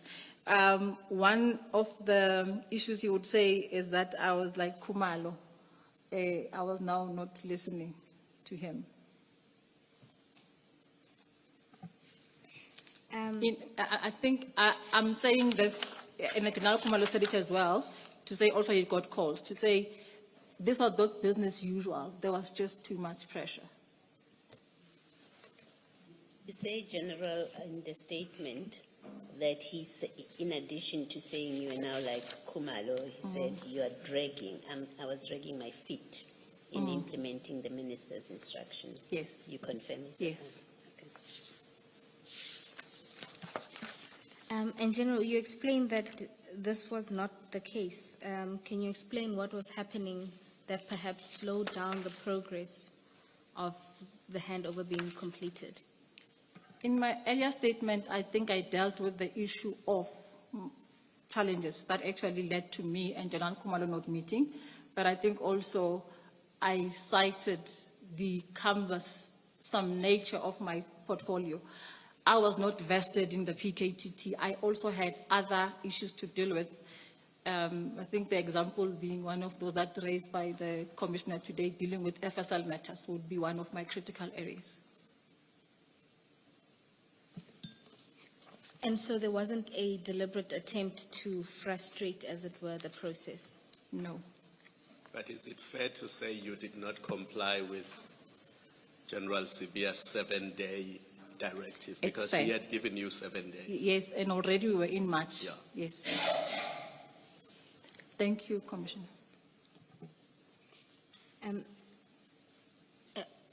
In fairness, at this stage, you had presented the plan, which was after General Sibiya's letter, and so he would have been in the in-principle meeting where the plan was approved? Sorry, he was in all meetings. Okay. Yes. And so the reminders would have been in terms of the plan? For me, it's were both. they? Because remember, the plan is implementing his instruction. So you cannot separate the two. For me, they are juxtaposed. Or actually, they are in sync. All right. Thank you. General, you then speak about the meeting that takes place on the 27th of March. And that would have been a follow-up meeting. Can you explain what happened at that meeting? I think the meeting was set to take place for a specific time. I can't remember the times. I think the commissioner said age is a factor, so I understand. And in this meeting, You said so, General. I was only quoting you. in that meeting, General Khumalo and I were supposed to present progress report emanating from the meeting of the 6th of March. I think the opening slide spoke about 121 dockets. And the minister remembers 125 dockets. And General Khumalo tried to explain that actually during the process, as we were planning to hand over, 4 of those dockets were now trial ready and were placed on the court roll. So that's why the number was reduced from 125 to 121. The other point of contention was that since we met in Cape Town, there's been no handover of the dockets. The dockets were still with the PKTT, and I still sat with no dockets. So both him and I were chastised to say that we are not taking the instructions seriously. And I remember, Commissioner, that I raised my hand to say, Minister, I'm ready. And I'm saying this because, for lack of a better word, I came into the process with honesty.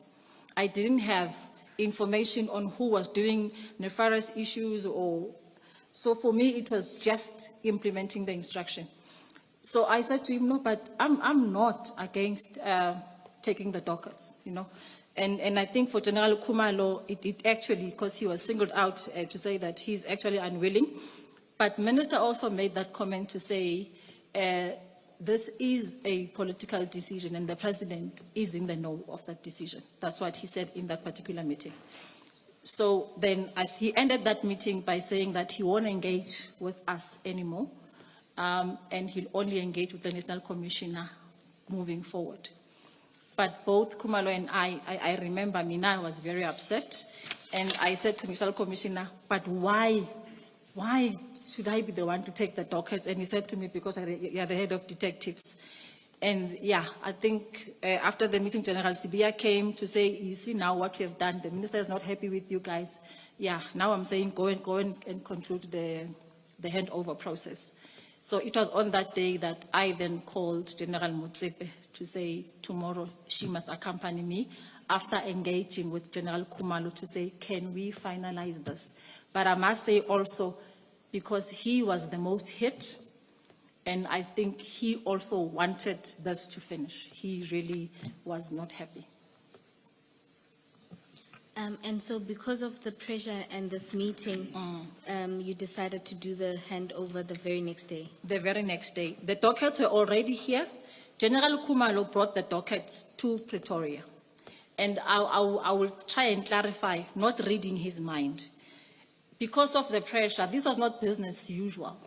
There was no time to sit and say, okay, maybe we can go to Ntuzuma. I didn't know where the dockets were, for example. I'm just giving an example that maybe, So it was at that moment to say, let's just do the handing over of the dockets. And so, because of the circumstances, the dockets were now in Pretoria, in his office, because the following day when we went, it was after I called General Motsepe, she informed me that she was not available, and then Brigadier Khopodi Tata will stand in for her. I didn't call Khopodi Tata on the day, and I'll clarify why. In the meeting that we had on the 6th of March, the Sunday City Press carried an article on the details of the meeting we had. So we were treating this as a sensitive matter, and therefore the briefings would not have been, no, let's bring the people before. Actually, we felt we were doing things as we were moving to actually avert any compromise from the process.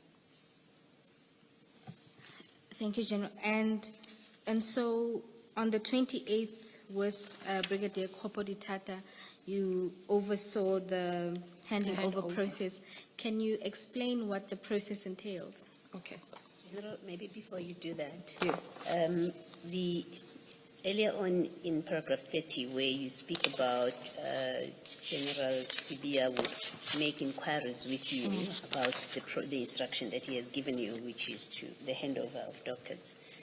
I think you readily, or maybe too quickly, Sorry. conceded to the evidence leader that his inquiries would have been in accordance or consistent with the plan.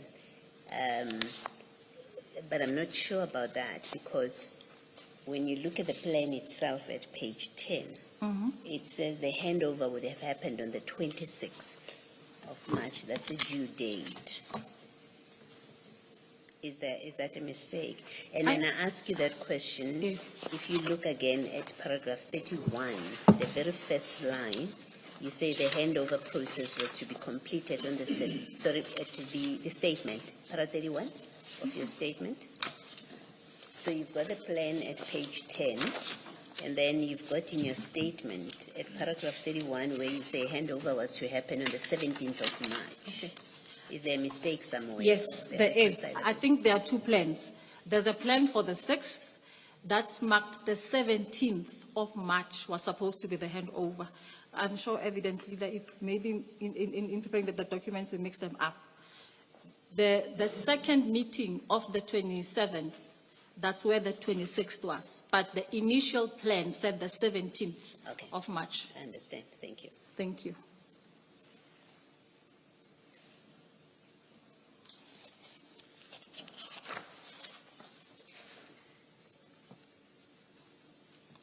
Yes, General, you were about to explain the handover process and what this entailed.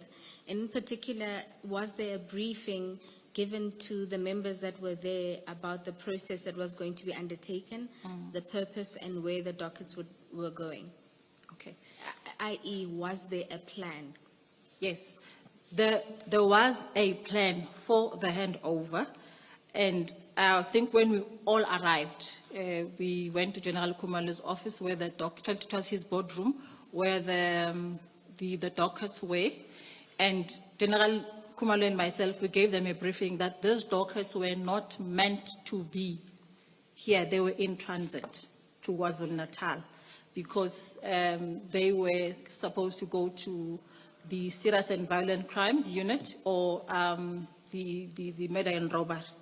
So the briefing was more on them understanding that the dockets as we take them are not meant to be in head office. And maybe you can ask then, why do we take them from KwaZulu-Natal, bring them here and take them back? And I did say, in General Khumalo, if I read his mind, it was just, you know what, this is how I can do it. Maybe the time, we were both in Pretoria, and it would have been difficult for us to go and maybe rather bring the dockets here than have the teams here hand them over. The bulk of the members would have come from head office who actually were supposed to take the dockets. So that's why then he took the dockets and brought them here to Pretoria. But the ultimate was to move them from PKTT as a unit based in KwaZulu-Natal and take them back to the provincial commissioner and assign them within murder and robbery. General, why do we not have that plan in writing? So a plan that says once the dockets have been handed over, this is what is to happen to them. This is who is to allocate them. This is how they are to be allocated. Why do we not have that in writing? Yes, and I must say, as I say, Commissioner, respectfully, this was a very hasty process. I think some of the things would have been hidden under that particular action on the handing over. And I think the discussions in the meeting also informed the approach. It was not what we decided at that particular time. Because this difficulty arises later on when you now have to say to General Mkhwanazi, here are the dockets, and he says, but what am I supposed to do with them? With the dockets, yes. Yeah. I'm not going to say it was, I think Colonel Khumalo said, use the word messy. I wouldn't call it messy, but I think for me it was a very hasty process. And I do falter the execution. And General, what did the audit process entail? And again, I must clarify, with your docket audit and inspection, it's thorough. It's what General Mutsepe would have spoken about. But this was basically to check if the dockets we are handing over to the detectives, for example, all the documents are completed and properly filed, verify the contents and ensure that all the information is accurate, and also compare the number of the dockets we have physically with the list we have in terms of the case numbers. So that's basically more like your level 1 just for the handover process, which was not a detailed docket inspection or docket auditing. And at this stage, what was the plan as regards moving the dockets then to KZN? Yeah, in the meeting we did say that, again, taking into account that there were other activities in between, to Hoboditata, I said on the first week of April, these dockets must find their way to KwaZulu-Natal. And then, General, you explain what then happened with the dockets after this audit process. Yes. Where did they ultimately go? Brigadier Hoboditata had a team with him, and I think Colonel Mdluli was one of them, where they then took, the other instruction was for case management protocols, and also to ensure that there's no interference with with the chain of custody. Keep them safe and safeguard them. So they know, they are experts in terms of what it means to safeguard the dockets and how to actually keep them safe. And in general, was there an appreciation at the time that the dockets would need to be moved quickly in order to not disrupt the investigation process? There was. Initially, there was. There was. Yes.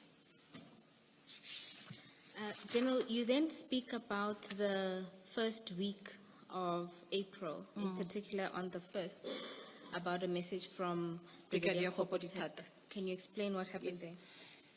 As per the decision of the 28th, Brigadier Hoboditata sent me a WhatsApp message in the morning reminding me of that decision to say, General, we were supposed to move the docket this week. Can the team go ahead and do their planning, their itineraries, information note for approval? So that was his message. I'm not sure if I did send it to you. Yes, you have. Okay. And you explained that at that time you had other commitments. Can you explain what was happening around the time? We, as I said, that I'm the co-chairperson of the SAP-SPARKS Business Participative Partnership. We were supposed to launch a commitment dinner a day before the policing summit. And I was the steering committee chair for that particular engagement. So, as I think one of the things raised by the commissioners, that in terms of protocol, I was supposed to be the one to hand them over to the PC. And also because I was the person entrusted with the responsibility in terms of the action. So I wanted to be there. I then asked Hoboditata to give me time that I conclude the two processes, that is now the commitment dinner as well as the policing summit. And then after that, we can make plans. In general, you then say there were other commitments Yes. in the paragraph. Can you explain the other commitments that also tied you? Maybe before I start responding, that commissioners, policing is one of the most unpredictable vocations you can ever enter into. You can sleep today peacefully, tomorrow you wake up, there's a massacre. You sleep peacefully today, you wake up tomorrow, there's a father who's raped a toddler, you know. So in this instance, just actually it was between the summit, where there was an alleged rape of a minor in the Eastern Cape, which garnered response from social media and nationally, and we had to divert all our resources to the Eastern Cape.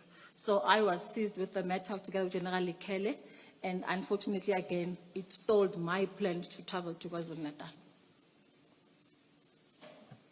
And in general, in your statement these commitments lasted until about, you say, the 23rd of April, when you get a call from General Khumalo regarding further dockets for handover.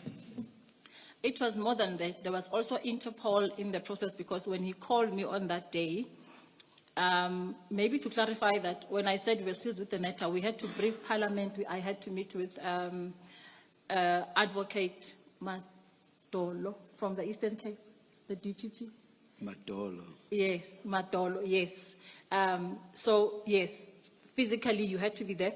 And then also with the Interpol. So when General Khumalo called me on the 23rd, I was even overseeing an event with other stakeholders of Interpol at the college. And General Khumalo informed me that he had 3 remaining dockets. Oh, by the way, we only signed 418 dockets. So there were 3 dockets outstanding, and those were Eastern Cape dockets. So when he called on that day, he said to me, they now have those dockets, and we must do the handover. And I then called Brigadier Mkhwanazi for consistency, but also because he had the briefing on this matter, to come and also collect those 3 dockets to add to the 118 to make it 121. In general, when you speak at paragraph 41 and say that when you called Brigadier Mkhwanazi about the 3 dockets, yes, you then also communicated with him about the plan to move the dockets. Yes. Commissioners, much as I had a noble idea that I will be there, I began to realize that the more I push the dates further, the more I actually compromise the investigations on the docket. So I said to him, please engage the DPC, Crime Detection General Mkhwanazi, and arrange for the dockets to be handed over. I did this taking into account that at national level, I did think, when I was alluding to the structure, say that there's a dotted line for us with the DPCs. I communicate with them on a day-to-day basis, so this was nothing anomalous. However, I think Brigadier Mkhwanazi found Brigadier Unene, who was acting, who said, before we can discuss, please pass the matter to the PC. So then he phoned me back and said to me, General, Brigadier Unene says that before we can actually enter into this handover process, can we pass the matter through the PC? And I must be honest to the Commission, in my mind, I thought General Mkhwanazi knew. He was in the 5th of March meeting where General Khumalo presented that one slide of the plan. So beyond that, I thought, or maybe my expectation was he should have known. So when I called him, I'm like, no, it's all systems go.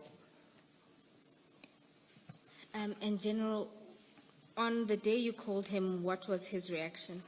Yeah, as I said, I was in an Interpol meeting, so I only called him on the 24th of April.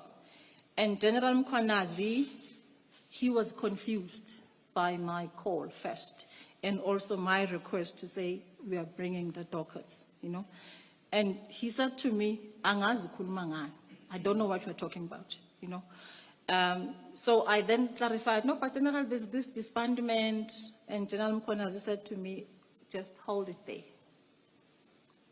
First of all, I don't know how those dockets got to Pretoria. And secondly, I was not informed of this. And he didn't say to me, don't bring the dockets. He said to me, if you bring the dockets, know this, I won't be responsible for them. So for me, that was enough to say, I can't do that, because the PC is the ultimate authority of the docket. So if he distances himself from them, I cannot forcefully take the docket to him.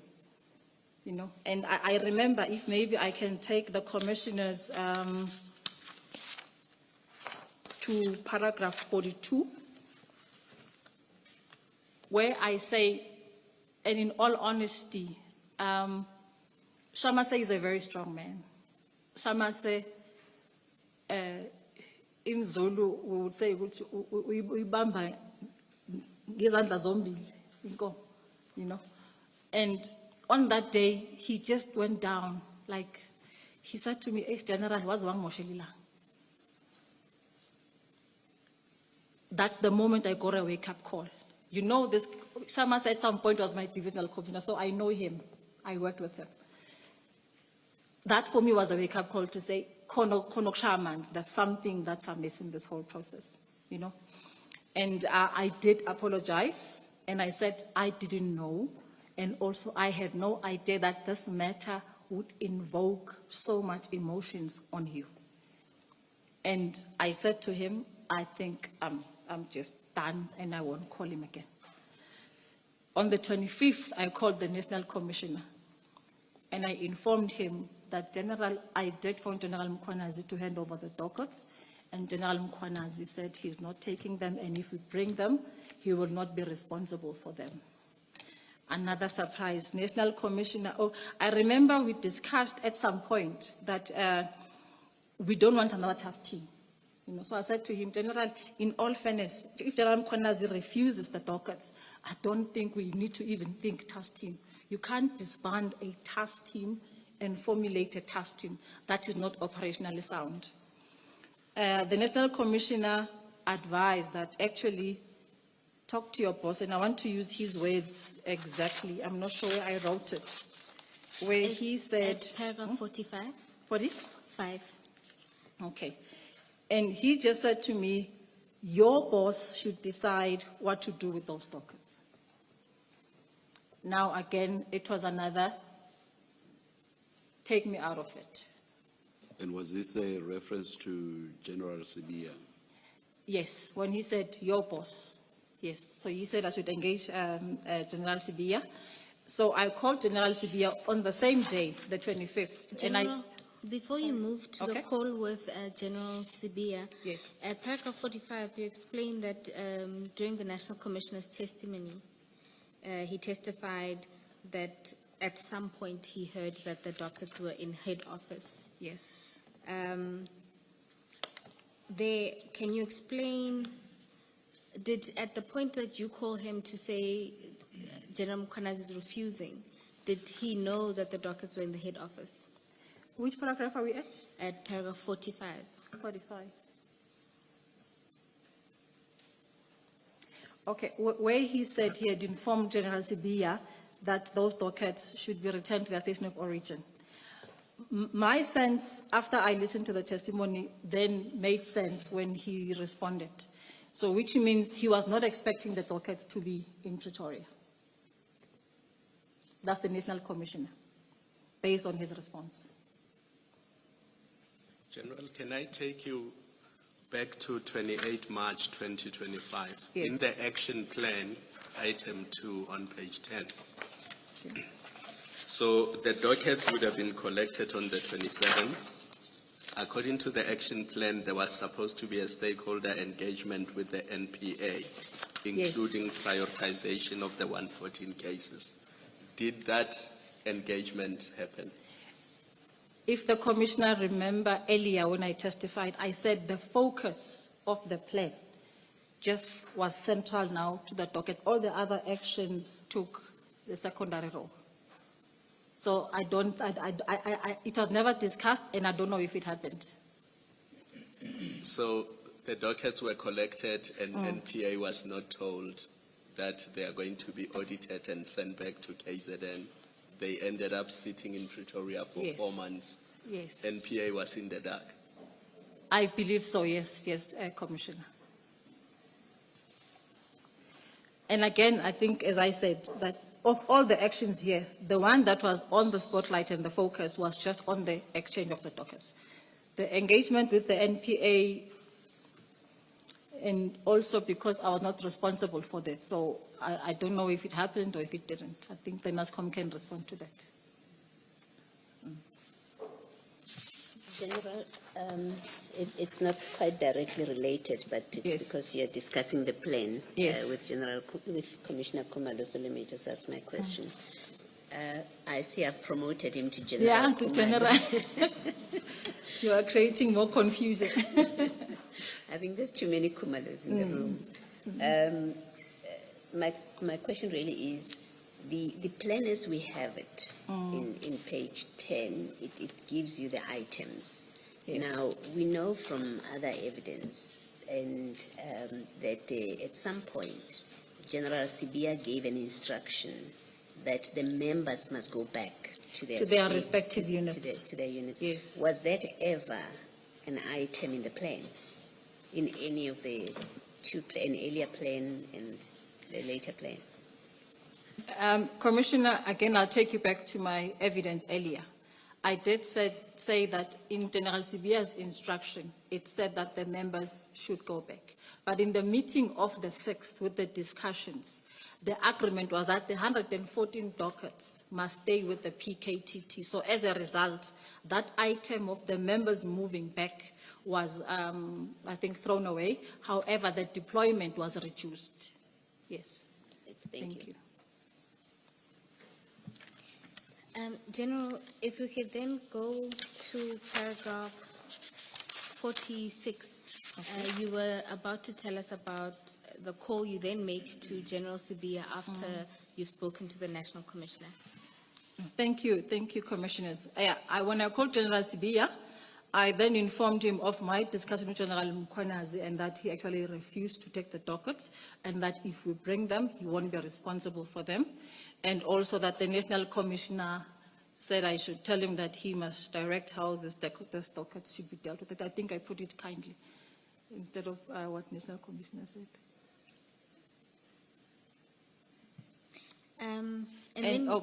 Maybe to proceed, because already Brigadier Hopodi Tata was standing in for General Motsepe, so the dockets were already within SVC at National. Then he said there should be a team that should be established at National to continue with the investigations. So he was suggesting exactly that which you said to the National Commissioner will not make sense to do. General Sibia wanted a task team to be created. Maybe on hindsight, Commissioners, for me, maybe this was a point where we were supposed to again regather ourselves and then say, how do we deal with the problem together with the National Commissioner? I'm not sure if the outcome would have been different. In Zulu, we say, or maybe let me use English, it's water under the bridge, so we cannot go back. My view, General, is that all of you, from General Masemola, General Sibia, yourself, Khumalo, yes, you let the victims of crime down because these are now internal squabbles at senior national police level, and it is impacting victims of crime because the dockets are sitting in Pretoria for several months. There's no plan B in place. There was a plan A, it didn't work. Mkhwanazi says, I'm not taking responsibility for these dockets because I don't know why they were taken in the first place. As national leadership, there should have been a plan B to say, now that we are where we are, what do we do with these dockets? And I haven't seen anything. And I think all of you should take responsibility for that and should apologize actually to the nation and the victims of crime that you let them down in this instance. And Commissioner, I totally agree with you. And I did say when I think there was a question around the impact of the minister's decision, and for me talk to exactly that the decisions we make have got far-reaching implications. So the process being hasty didn't help the process. Didn't help us that we didn't have time to plan and say what happens because we just had to make actions as we moved along. So I do agree with you, and I think we do owe this nation an apology.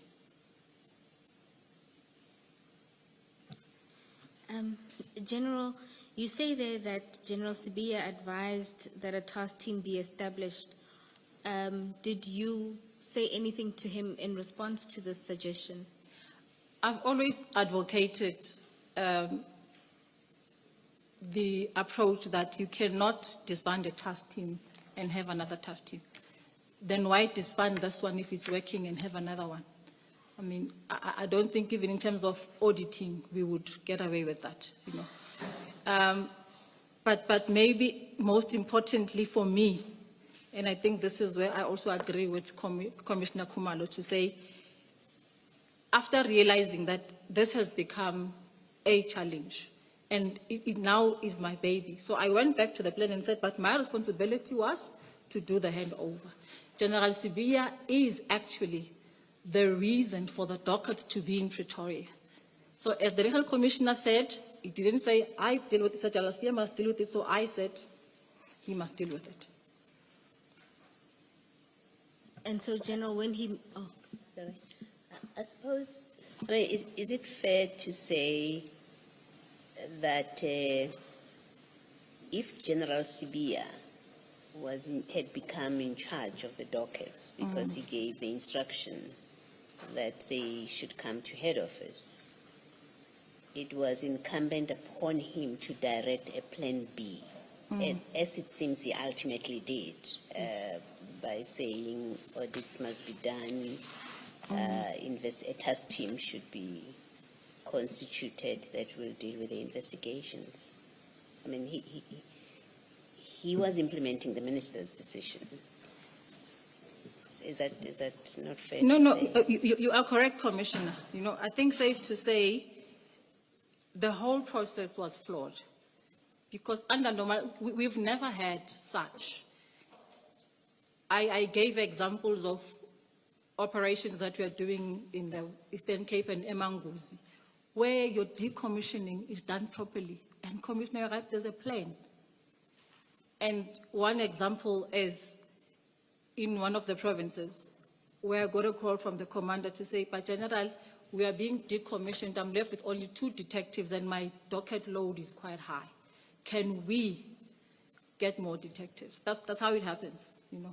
So this was business unusual.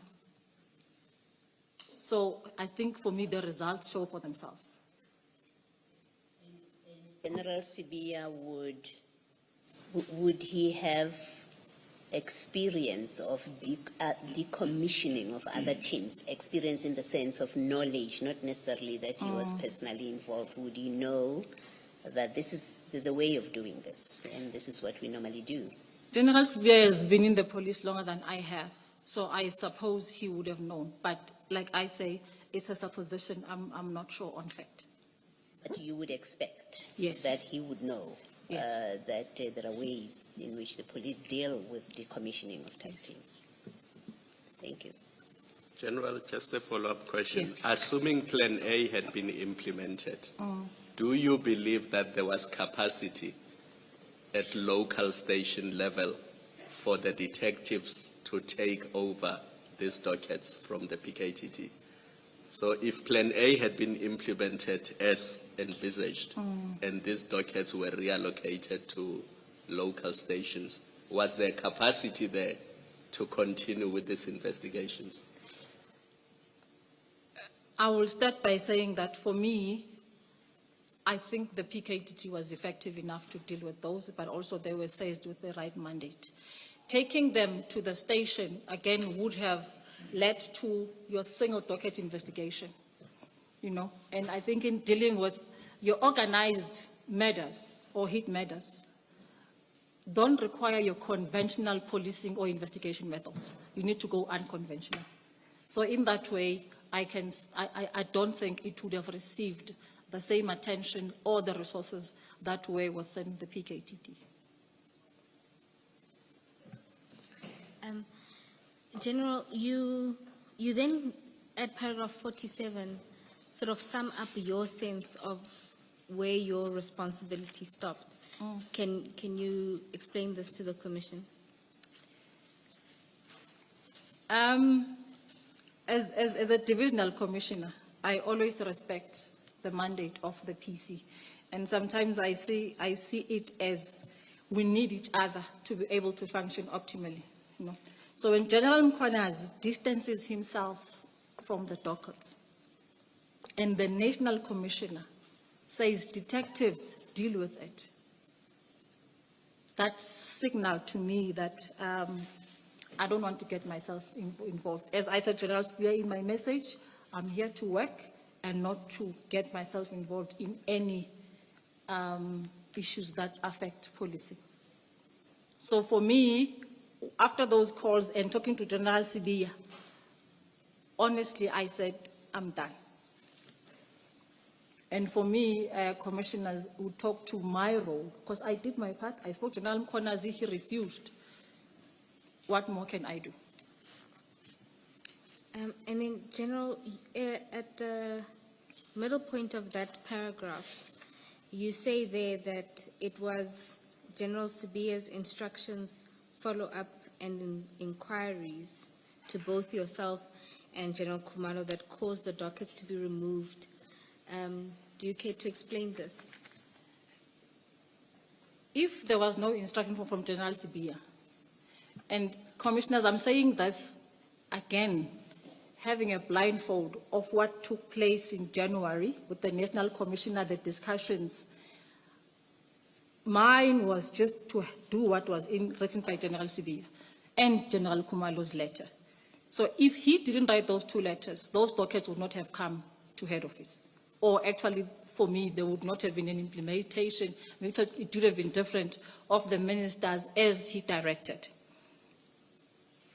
So for me, the dockets being here was as a result of his instructions.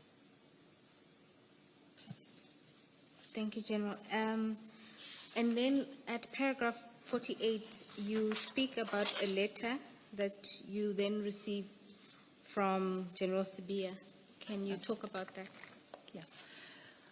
The dockets were handed over on the 28th of March, 2025.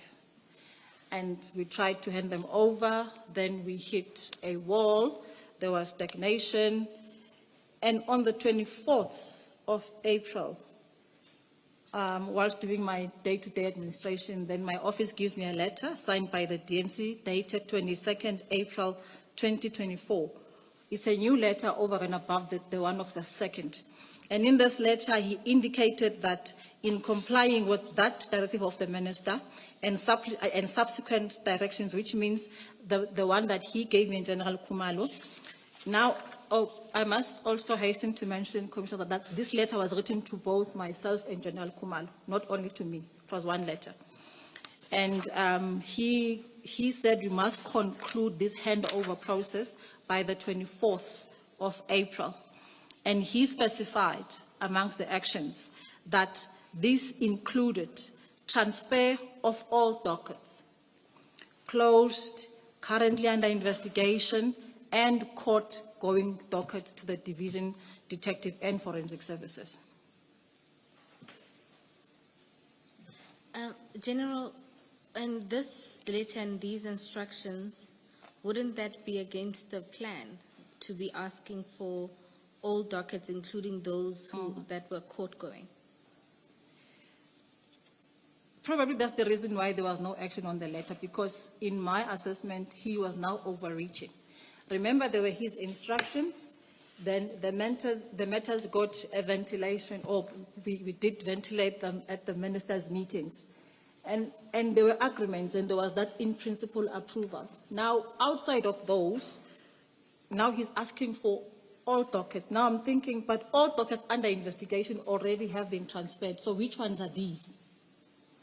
It was confusing, and probably unwittingly, Khumalo and I never really took the letter seriously, and we never engaged on it. And then, General, you talk about or make an observation regarding General Mutsipa's testimony about a meeting that transpired on the 19th of May. At paragraph 50, do you want to explain this to the commissioners? Okay. Before you do that, General, on that, just a follow-up on this last question about this instruction, which you say is overreaching. In fact, it seems to me that even the closure date, because the letter says, and the letter, is it the same letter at page 13, I think, it says you must give a final feedback report. By the 25th. On the 25th of April 25, when your plan at page 10 says you will submit quarterly reports, and it has the first date as the 4th of July 2025 and continuously. So it seems to me, and correct me if I'm wrong, that with this instruction to you, General Sibiya is actually fixing his own timelines now, contrary to the plan that you say was adopted in principle in the presence of the minister. I think the commissioner is correct, which is also why we find it odd. I mean, I found it odd that, and also probably the tone when I read it, it was more like, do it, because you're writing on the 25th, and you want all of these things by the 25th, no, 22nd, and you want all of these things by the 25th. So it didn't also make operational sense. So it went to that immediate, approach to getting things done. And again, as I said, we were actually focused on the plan. So on the plan, there was no action that spoke to what he was instructing. And before this letter, did he at any point explain to you why the agency now, contrary to what the plan is saying? Did he have any conversation with you? No conversation, and probably as we were talking, again, there was no follow-up on this letter, unlike the first one. Because on the first one, there were inquiries, there were reminders. But on this one, even though there was no compliance to it, there was no push to say, I gave you an instruction, General Kumar, General Sintumule, how far are you? Thank you. Thank you. Would this instruction increase the number to over 300 now? Because I'm looking at the second unnumbered paragraph 2, the paragraph just after the numbered paragraph 2. It says all dockets closed, currently under investigation and in court. I'm assuming that once you add closed dockets, you go over 300 now. Actually, based on where PKTT it's 600 because it meant the entire workload of the PKTT, and including the dockets that we said must go back to the stations for filing or archiving.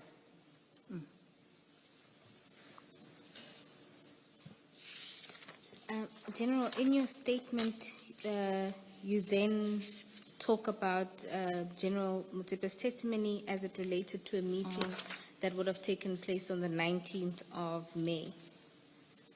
Can you take us through that? The only thing I have to respond on here is that on Mondays, as sub-senior management, that would be the National Commissioner, the DNCs, Divisional Commissioners and Provincial Commissioners, we have got what we call high-density meetings. Those meetings are never postponed unless probably it's matters beyond our control as an organization. And after that meeting, on the 18th, there was a meeting with General Mkhwanazi where we discussed the Forensic Science Laboratory. There was an intention for the ministers, both of Public Works and the SAPS, to ensure that we kickstart the relocation and functionality of the Forensic Science Laboratory in KwaZulu-Natal. So I think when there was no joy from both ministers, we were all told to travel to KwaZulu-Natal on that Monday of the 19th. And we traveled with the police jet with the National Commissioner. So there was no way that I could have been in a meeting with both General Sibia and General Motsepe to discuss the dockets on that day. I've attached my itineraries as well as my accommodation receipt, just to show that actually I was not in Gauteng on that day. Let me say I was traveling to KwaZulu-Natal on that day. Was General Sibia part of your traveling party? According to the itinerary, he was there, but he was not in KwaZulu-Natal. And so, General, your testimony is that you were then not involved in the meeting that took place on the 19th of May, where the way forward on the dockets was discussed? No.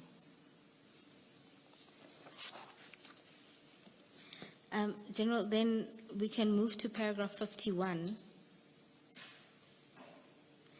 And you state there that at no stage were the dockets kept with you or stored in your office or any of that. Can you explain that the chain of custody there and where the dockets were housed? Okay. I think in one of the testimonies, also by General Sibia as well, that there was where it was said that the dockets were kept with the Divisional Commissioner. And I also wish to put it on record here that at no stage were those dockets in my office. Brigadier Khopoditata and the team took them to head office and they would have been under the command of General Motsepe, which is Serious and Violent Crimes, since they were removed from General Khumalo's custody. And maybe if I can go further, just to add value or maybe credence to what I'm saying, General Motsepe informed me that when the evidence leaders were, and because she was reported directly to General Sibia on the docket, so they asked her, why, where was General Sintumule? She correctly said, I was traveling. I think between April and July, it is the season of the AGM of the police commissioners. As I said, one of my roles is to be the chairperson of the permanent committee, subcommittee for the police chiefs, as well as leading your crime investigation division. So between April and July, annually, we are actually engaged in those activities. So the bulk of the time, I was traveling. The last meeting I attended was in July, with the ministers' meeting. It's called the MCO, where we now had to present all our plans, police, defense, health, and all the other subcommittees to the ministers for approval. And then, General, you say you wanted to clarify another issue in relation to General Motsepe's testimony, and this is towards the end of paragraph 51, regarding the instructions given to Brigadier Khopolitata. Yeah. Maybe respectfully, commissioners, I think any leader or commander would actually be at fault if the reason you move a docket is for auditing. We did auditing. Those are done at a station. You don't take a docket from its original place of investigation to wherever to audit. If it does happen, you take a copy, but not the docket. So those dockets didn't come to head office for auditing. It was specifically for a handover. And no instruction was ever given to Brigadier Khopolitata in that regard. The only instruction was just for safekeeping and safeguarding of those dockets. Thank you, Commissioner. Then I think it gets more complicated then, because we engaged General Motsepe on why the dockets were brought to head office. And she categorically said that it was for purposes of auditing, in so many words. I say it gets more complicated because then I'm lost as to why the dockets were here. Why they were brought to head office. Because if you say it was for purposes of handover to what end? Can I clarify, Yes. Commissioner? And I think it's also in line with what is written and what Khumalo and I had to do. And I must also hasten to mention that General Motsepe was not part of the processes from the beginning up until General Mkhwanazi was engaged. So I really, on authority, cannot respond as to why she would make that either statement or assumption. As we said, General Khumalo on the 28th, I think there was 27th, there were emotions in the meeting, and we then said, let's conclude the process. So the dockets were literally here to be moved from the team to be taken back to KwaZulu-Natal. And you would then ask again, but why couldn't you do it in KwaZulu-Natal? That was exactly my next question, because it sounds to me as though it would have been a handover for handover's sake. It just didn't make sense, because from your testimony, the dockets are at head office, and they immediately had to be back in KZN by April. So why on earth did they have to come to head office? I just do not understand. It's not your problem. No, I understand. You did not disband the PKTT. You did not say that the dockets must come to head office. But I'm just trying to understand what was going on here. And General Motsepe gave a reason. Of course, we engaged her quite seriously on that, and we told her that the reason she gave did not make sense. Now, on your evidence, we discount that as the reason. So it's handing over, and it appears for handing over's sake. And that's why I'm trying to understand what the rational basis for all of this could have been. Thank you, Chair. I suppose that doesn't require my response. It sounds more rhetoric. Thank you. Well, General, we do know that the dockets were inspected. Yes. The language used is auditing. That's what Yes, Major Mr. General Because, Motsepe uses, auditing. We do know that they were inspected. And perhaps that was the real reason they came up here, because as the chairperson says, that firstly, you say we don't do audits. That's your evidence. We don't do audits at head office. Audits are done. We do it at the station. At stations. So that could not have been the reason that it is done. They came up to be handed over so that they go back, as the chairperson says. It just doesn't make sense. But the fact we know from the evidence, including of Major General Motsepe, is they were inspected.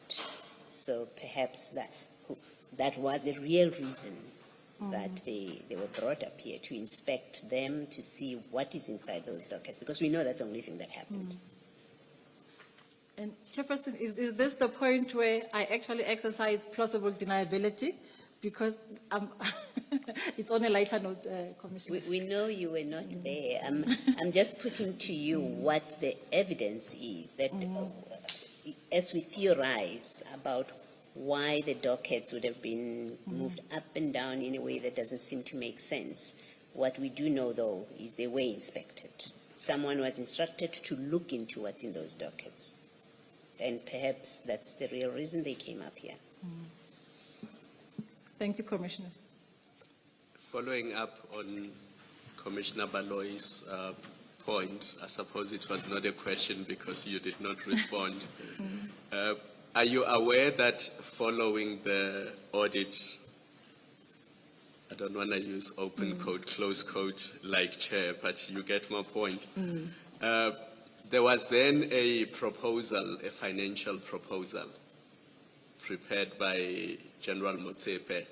And as I understood that proposal, the dockets were now going to be reallocated, no longer go back to KZN, but reallocated to various detectives in Gauteng. And I even quizzed there, I remember, about somebody who's in stock theft and how that person can possibly investigate political killings in KwaZulu-Natal. Are you aware of that plan, first of all, that proposal?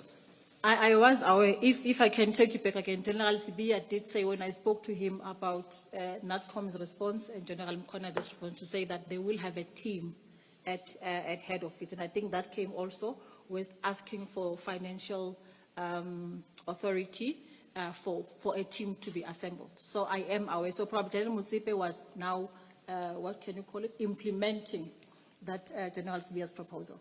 And was your approval sought in relation to that proposal? As I said, when the Commissioner wrote his comments, he sent that letter back to me. Yes. I think it happened when I was in Tanzania, Dar es Salaam. So I was not party to any either discussion or signature thereto.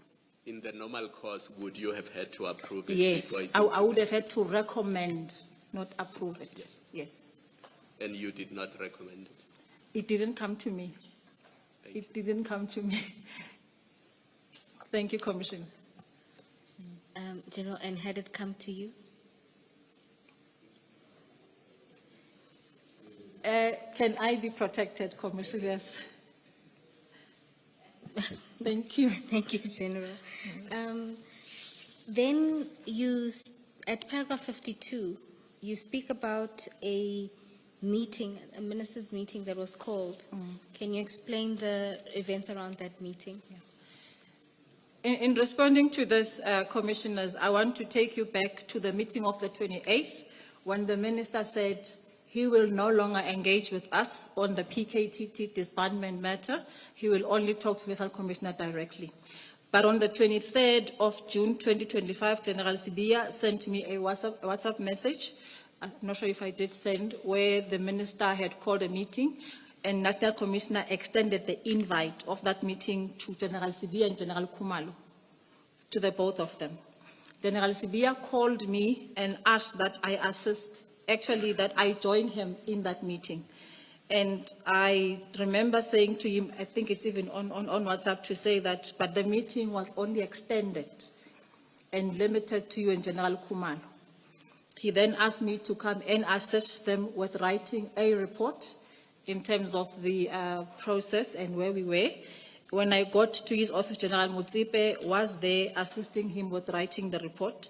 Unfortunately, we had a sub-SPACSA progress report meeting to the minister at Crime Intelligence on that day. So I did say that I wouldn't be able to sit with them, and I had to sit in a meeting with PACSA colleagues to prepare a report for the minister for that evening. Thank you. General, just for completeness.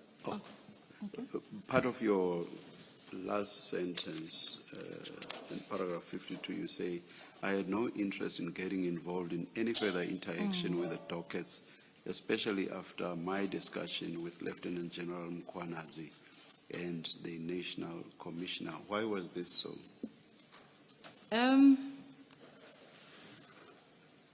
I don't think there's anything wrong with being honest when you want to refuse to associate yourself with something that you learned later that actually it's not according to process. If the National Commissioner is distancing himself from it, you know, I felt that actually I don't want to be part of it. So all these meetings and my schedule actually provided a platform for me really to focus my energies where it mattered on policing matters. General, just for completeness, were you aware or made aware of the inspection report that Colonel Mkhwanazi authored? I only heard about it when General Sibia spoke about it in the ad hoc committee. And were you aware of the inspection report that General Motsipe did on the basis of General Mkhwanazi's report? Okay. I need to explain this using the police process or the police protocols. Normally, when a report is written for approval, it's written in an information note by the author. It's quality assured or controlled by the supervisor, and it goes through all. For example, if it's Colonel Mudluli who's the author, Brigadier Hopoditata would be the recommender, General Motsipe, it will be myself, and the DNC will be the approver. So I cannot speak on authority on something that didn't go through the process and that I have not physically seen. Thank you, Commissioner. And then does this mean you also have no knowledge of the leakage of that report? I'm not even sure what that leakage is. I think when we were consulting, you spoke about it. I'm not sure if, is it like the detective's report with all the signatures or just a document that was leaked? General Motsipe's evidence was that it was a report. It was just a report. It didn't have any signature. She hadn't signed it. No, then I'm not aware. It was presented in the meeting of the 19th of May, well, in her testimony to you and General Sibia. Unfortunately, I cannot comment on that because I was not there, and secondly, I've never seen the report. Thank you, General. And then now we'll move to a new topic, and that relates to General Sibia's attitude towards disbandment. You, at paragraph 52 of your statement, you talk about General Sibia's attitude, and Are you referring to paragraph 53? You said 52. my apologies, Chair, 53, indeed. You speak there that General Sibia was adamant about the PKTT's dockets being removed from the PKTT. Can you talk about that, and in particular, the preoccupation you mentioned in that paragraph? I must have a disclaimer first, Commissioners, that I'm writing this in view of the knowledge I had after the 6th of July. So my assessment and also what I observed come from what happened, then the push, and then what General Mkhwanazi revealed. General Sibia was adamant that actual General Khumalo shouldn't be heading the PKTT.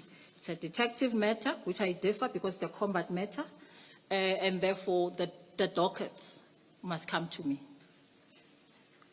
He was adamant through inquiries, through like asking to say how far are we, but further, he was preoccupied with the notion that General Khumalo and crime intelligence were investigating him, and I remember him saying in Zulu, I think I do have a message to this effect where he said CI is investigating him, and I'm not sure whether this is correct, Commissioners. I'm a Christian, and I'm not perfect, But if somebody is facing a situation, my first response would be scripture. So I would be responding to much motivating, because at the time I didn't know, to say no, but be strong, this will come to pass, General, before you Okay. move, I think I understand what Bayangi Gijimisa. Oh, but Yeah. for the rest of us, can you explain what that means? Can I start with a joke, Commissioner? So Abafana Bara Khumalo also include Commissioner Khumalo. No, it basically means that General Khumalo's people are chasing me. Thank you, General. And then just to demonstrate this point, can you please turn to HKS6, which is at page 21 of the annexures? And can you take the commissioners through that exchange?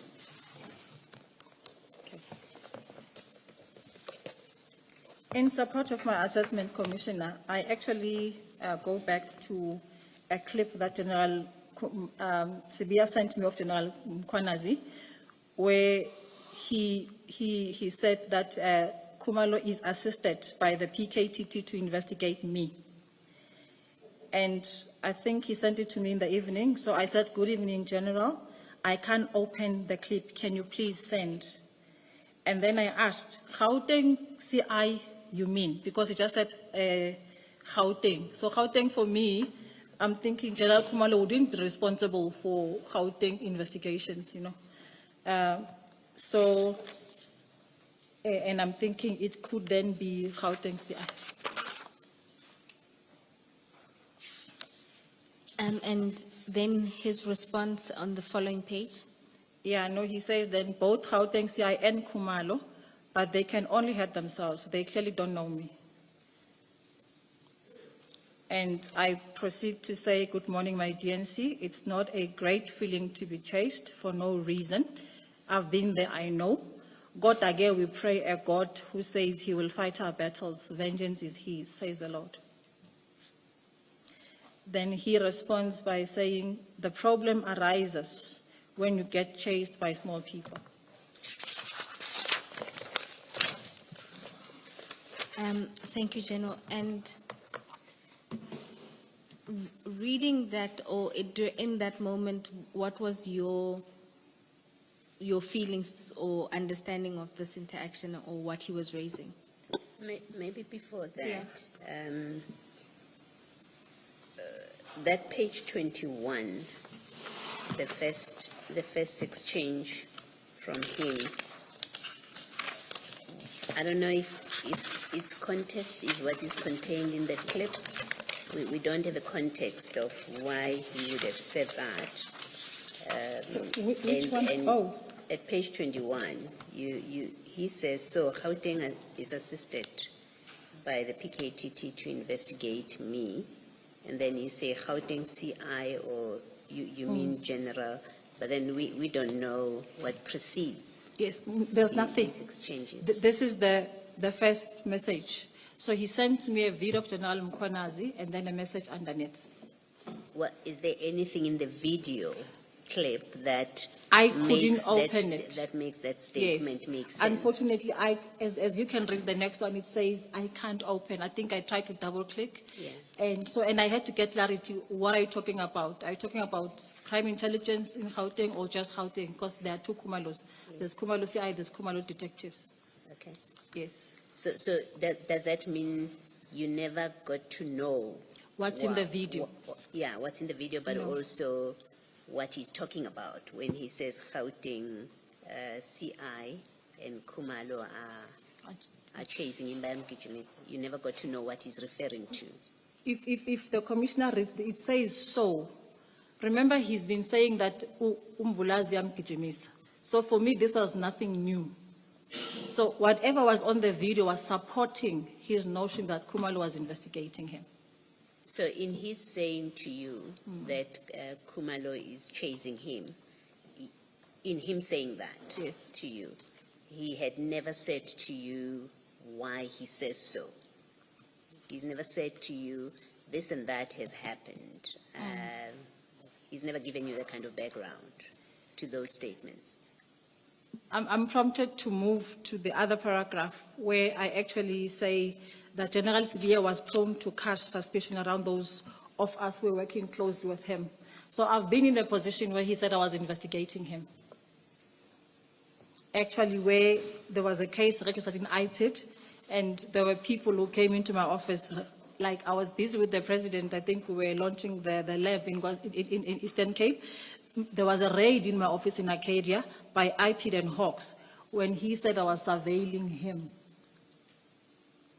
And that was not there. So for me, when he says these things about Kumalo, I think I've got that notion that General always does this, you know. So I don't think I had to ask Guti, why are you saying it? Because I've been on the receiving end of that. So the short answer is you don't know. No, why I he don't was know. saying that. I don't know. Okay. Thank you. Yes. He never expanded to me. Thank you, Commissioner.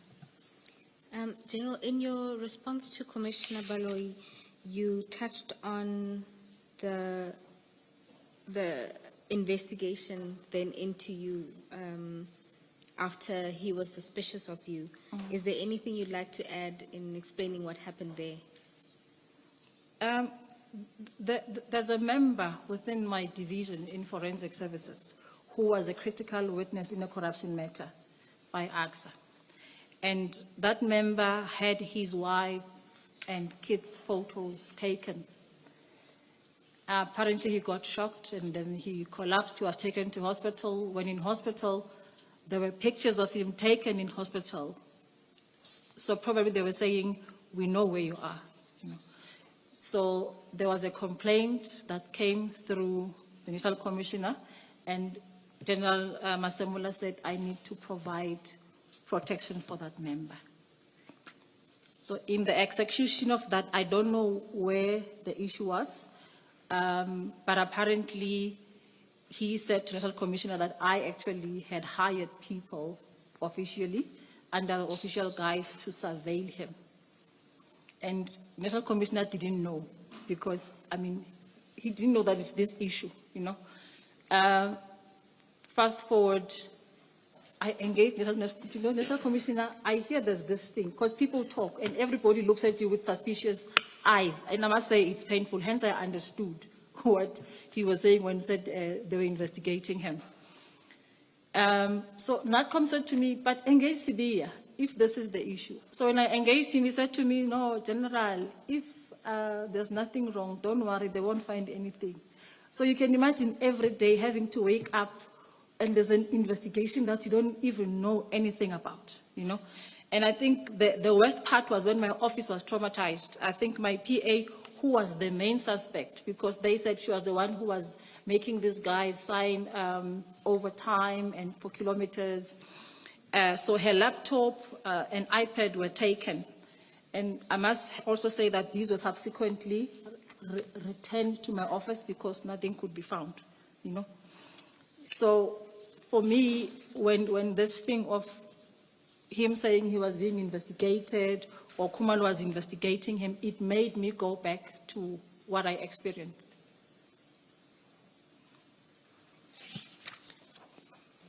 You still in paragraph 54. Commissioner, I was going to move so you can ask your question. Yes. And the Hawks and IPID, what were they looking for? And did you ever get to know who are these people in terms of their names? I actually never got to know. I think the person with more information would be my staff officer. And I was actually shocked to learn that even the Hogs were there. Because I asked myself, why? And apparently they came with cars and they were dressed in the overalls. And I thank God I was not there. I think I would have been really, really affected. But I never got to know, for a reason that I believe that whatever they were trying to do, I knew I'm fine. I think that was my posture, to say, I don't have to go search who are they, what are they looking for. If it's an investigation, let it go ahead. I respected that. You suggest in the paragraph that General Sibia had something to do with IPID and Hawks officers being there with whatever they were doing. I said there was a case registered, so I suppose that's why IPID, I'm not sure why the Hogs were there, but as I say, my PA would be in a better place, because actually she was in the office, I was in the Eastern Cape. And why do you say, or do you think that General Sibia would have had anything to do with all of this? Because he was the one who had the case registered against my PA. So he's the one That had the case registered. Oh, I see. Yes, he's the one who actually went to IP to open a case on this matter. And the Hawks, and to the Hawks. I'm not sure why the Hogs were there. Okay, I suppose he will tell us maybe. Yes. All right, thank you. Thank you, Commissioners. And General, you covered the events of February and the text exchange there when you were asked to deal with that matter. So we'll just move on to the next topic, which is your attitude towards disbandment. At paragraph 56, you deal with whether the minister could unilaterally make that decision. Can you take us through your thinking? This requires us to go back to 2018, when the inter-ministerial task team was actually re-established, because it was there before, and I think it had to be re-established in 2018. It was the ministers who sat, discussed, and developed a policy which the National Commissioner and other heads of department had to implement, leading to the National Commissioner now establishing the PKTT. So I mean that he could not just decide on his own to do it.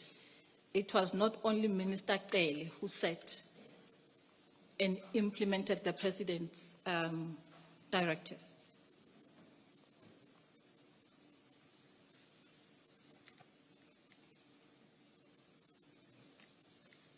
And you go on to say, to talk about the meeting of March 2025 there, in the middle of the paragraph. In fact, the meeting similar to the meeting held should have been held. Is that what's the point you're making, that a similar meeting should have been taken place at the level of the IMC?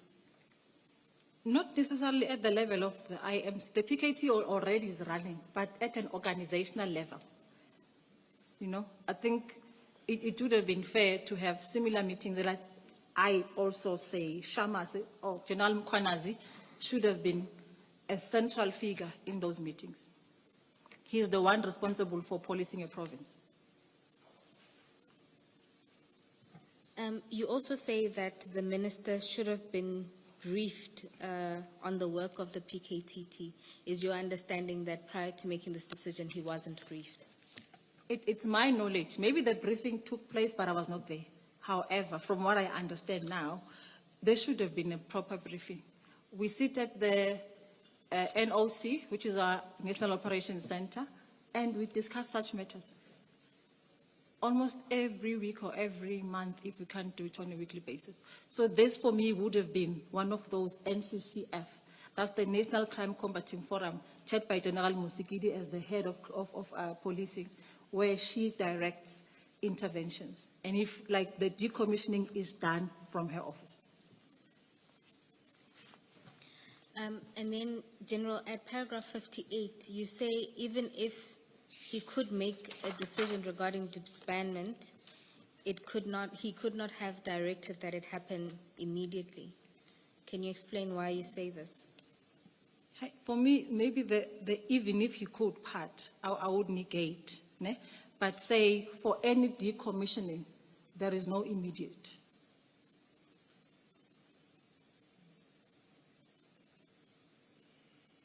That's my submission. Thank you, General. And I think you have given us an example Yes. in other provinces where there have been decommissioning. And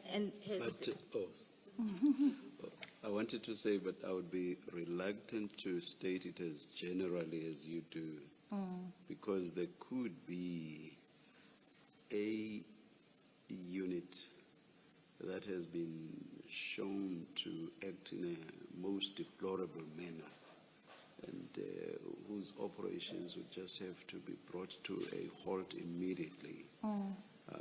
I can't give examples. I'm not an expert in policing, but I would imagine that there would be such situations where there would just be no justification for that unit acting deplorably, as I say, to exist for one day, for any additional day longer. So I'm just saying perhaps you should not state it as generally as you do. And actually, I'm tempted to respond, because even if there's deplorability in terms of a team, there's investigations within that team. So maybe we can talk about combat members or whoever is involved. Just hypothetically speaking. I hear you, Commissioner. Yeah, but in that instance, perhaps Yes. there will be nothing stopping everything being transferred elsewhere. But that discredited unit having to come to an immediate halt. There's I still admit I'm not a policeman, but Yes. I just cannot, in my mind, discount that altogether as a possibility. I will leave it with you then, Commissioner. Thank you. The example that comes to mind is if the PKTT was at a political rally and they committed a massacre where tens or hundreds of people were killed, would it not be justifiable in such a case to say this unit can no longer exist, it should be disbanded immediately? Maybe in my mind, Commissioners, I'm trying to separate the members from the functions, because there are functions that are not necessarily attached to the members, but to a structure. So for me, I would remove the members who are involved. Let me use organized crime as an example. If members of organized crime are perpetuating atrocities to communities, it is not organized crime investigations unit, it is the members. So you remove that rot, and again, it's a process, because you can't just, there will be disciplinary criminal investigations, but there should be sustainability of the team and probably changing the team and putting people who are actually committed and responsible to fulfill the mission of that particular structure. And I think I hear your argument, but for me, I'm trying to separate the people. It's like now in the police, we are in this position. So you can't say you remove everybody from the police, you know. I think we have an obligation to serve. So if you remove all of them, there's going to be a gap in service delivery. And again, I think, as you rightfully said, the cases will be adversely affected. So I'm not sure about the immediacy. Based on my experience, I've never had a situation where something had to be halted immediately. And I hear your argument, Commissioner. Thank you.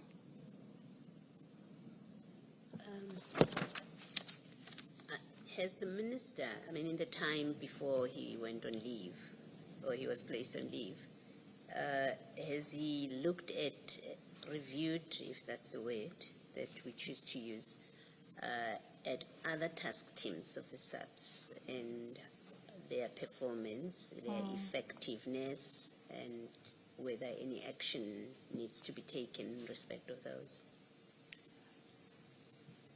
I would respond not only on teams, because on teams, I've never heard of a team that was under scrutiny or under review by the minister. But he did engage on improvement of processes, operations, investigations, particularly the detectives and forensic.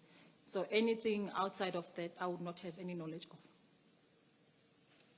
So as far as you know, the PKTT is really the only team that he has looked at, that he looked at. Yes. And made a decision as he did. Yes. Thank you. Thank you, Commissioner.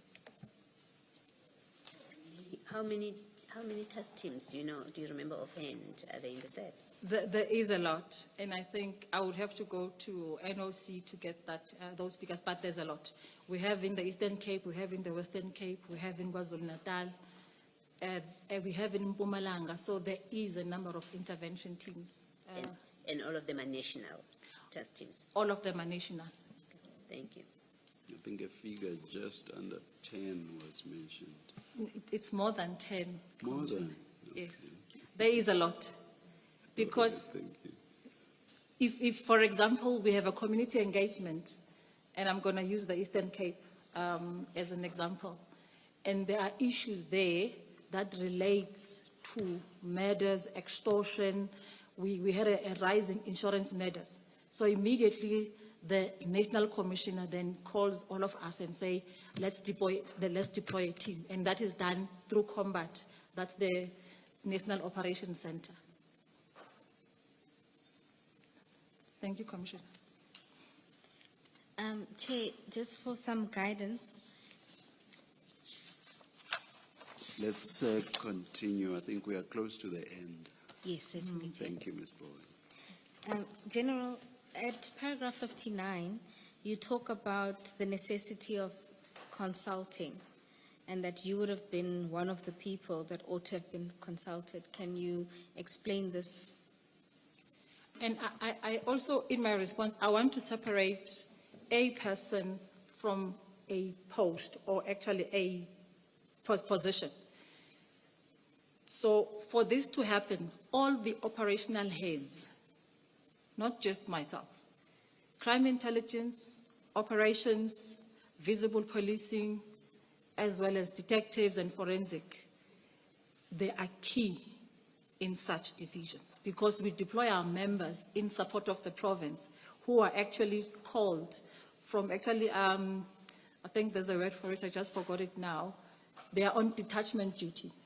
So they are detached from their original place of work, and they are detached to that particular structure. So all of us, because there's budgeting that affects my budget, so we need to all be consulted.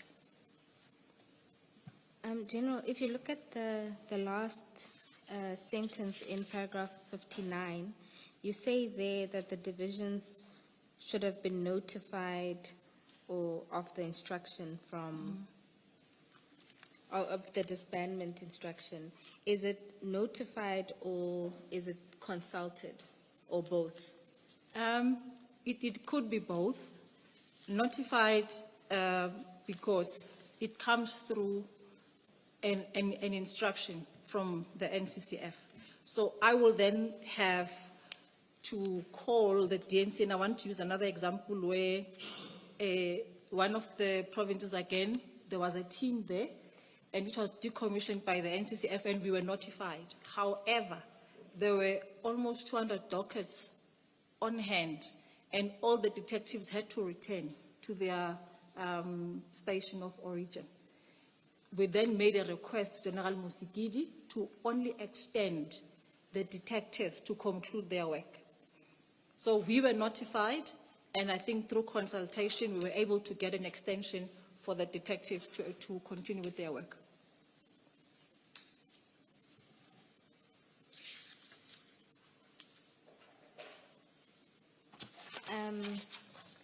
And I think you've given the example in paragraph 60, so I won't Yes. take you there. And then at paragraph 61, you again talk about what you've heard about the one-to-one dockets and being brought for verification. Do you want to place that paragraph on record? I think I did cover the first part in terms of either auditing or verification. But I want to just add to say that for me, now on hindsight, what became a concern was the deliberate exclusion of the provincial commissioner in the process, you know. And maybe it's a lesson also for us as people who are implementing that we should begin to ask questions, you know, not just move because there is an instruction. I think for me, it was a critical, I can't even call it an oversight. I think it's actually suspicious, to say the least. Why don't you please do what Ms. Poe requested, to just read the whole paragraph into the record. We know we've touched on some of the issues. It's okay, Commissioner. Thank you. Paragraph 61, I have heard that the 121 dockets were brought to head office for verification. I dispute this. The dockets were brought to head office for a proper handover from the PKTT to the detective. And this is and always was my understanding. And on hindsight, the entire handover process was not necessary, and I think it could have been done differently with the involvement of the PC, General Mkhwanazi. I consider the decision to disband the PKTT to be irrational and suspiciously calculated, given General Mkhwanazi's deliberate exclusion. As the PC, he is best placed to evaluate the effectiveness and lack thereof of teams within his province. And as stated above, General Mkhwanazi was completely unaware of the disbandment plan, and the moment he learned of it, he objected to it. Thank you, General. In your concluding paragraph, my apologies.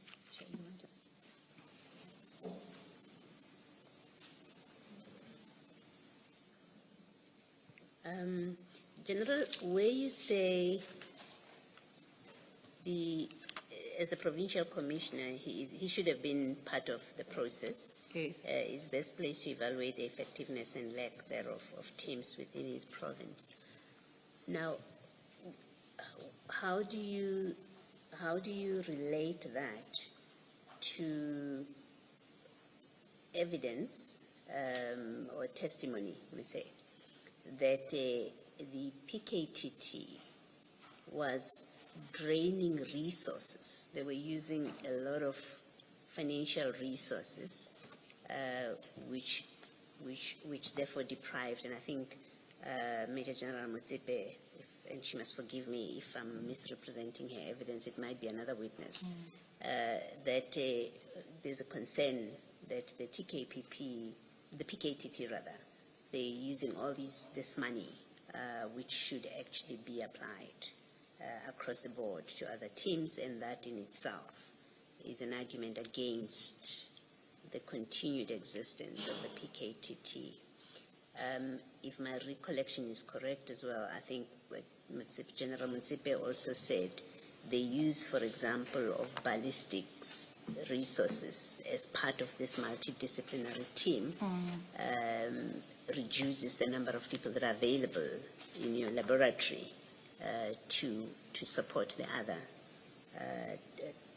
detectives and team, or the rest of the work of the SAPs. And so there is that concern.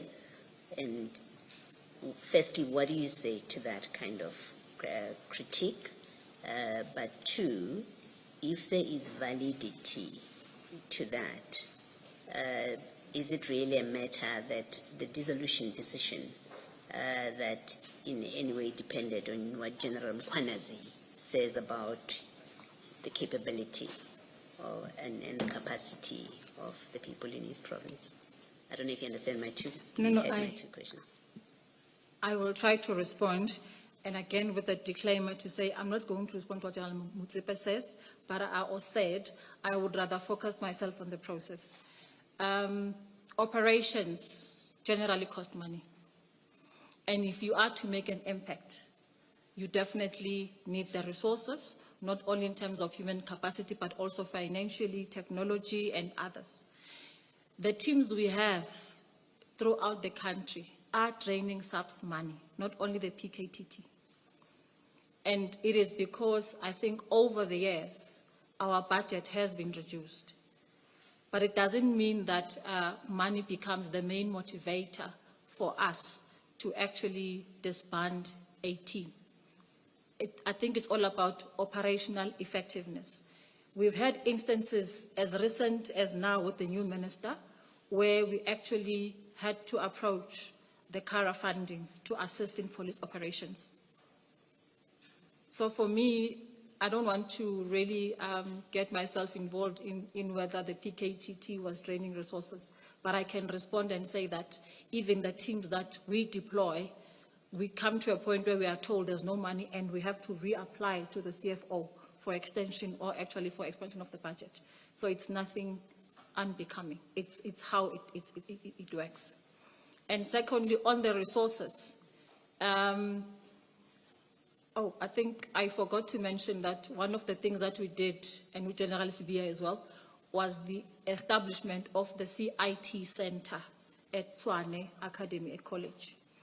And at that center, different people sit. Colonel Mangena, who's a ballistic expert, sits at that center full-time. We've got a GBV intervention that's sitting at the NOC in Tshwane. We've got experts, even from FCS, who are sitting at that center, looking at all alerts that relate to GBV. So it's not something out of the ordinary. Resources are drawn from different environments in support of an intervention. Thank you, Chairperson. Second part of it was Yeah. where you say General Mkhwanazi should have been part of the decision because he knows better what his province requires. I suppose it's answered when you say the issue about resources is not an issue. Yes. And maybe to add, the national interventions are not parallel to provincial functioning. They are in support of provincial functioning. That's why you'll find if you deploy a team and they don't actually report to the PC, it becomes a problem because they are there to edify the PC's operations. Thank you, Chairperson. Before you conclude, General, let me take you to the issues issues you raised. around the forensics laboratory that I said you should apply your mind to. Have you identified the causes of the delays in the laboratory? If so, what are the causes? Okay. When we talk intelligence-led, it's not only about investigations, but also it means that you have to do research to understand what the problem is. And I'm going to talk generally on forensic science laboratory. Why do we have the problems we have today? And you asked, I think you said, these have been there for a long time, what has been done? One of the weaknesses within the system, and I think we have to take responsibility as management to say, over the years, I think if I look back to when I look at the figures, 1996, 1998, forensic laboratory was only receiving 300 to 400 samples a month. And at the time, there were 3.5 laboratories, half because Gqeberha was not a full laboratory. But as the years progressed, there was no strategy to actually expand because there was more crime committed, and I think it actually flooded the laboratories with more samples, whether it's DNA, whether it's chemistry, whether it's ballistics. As a result, then the labs were overloaded, and I think the infrastructure affected. And it didn't help that these machines were used to maybe processing less samples. Now you've got an overload.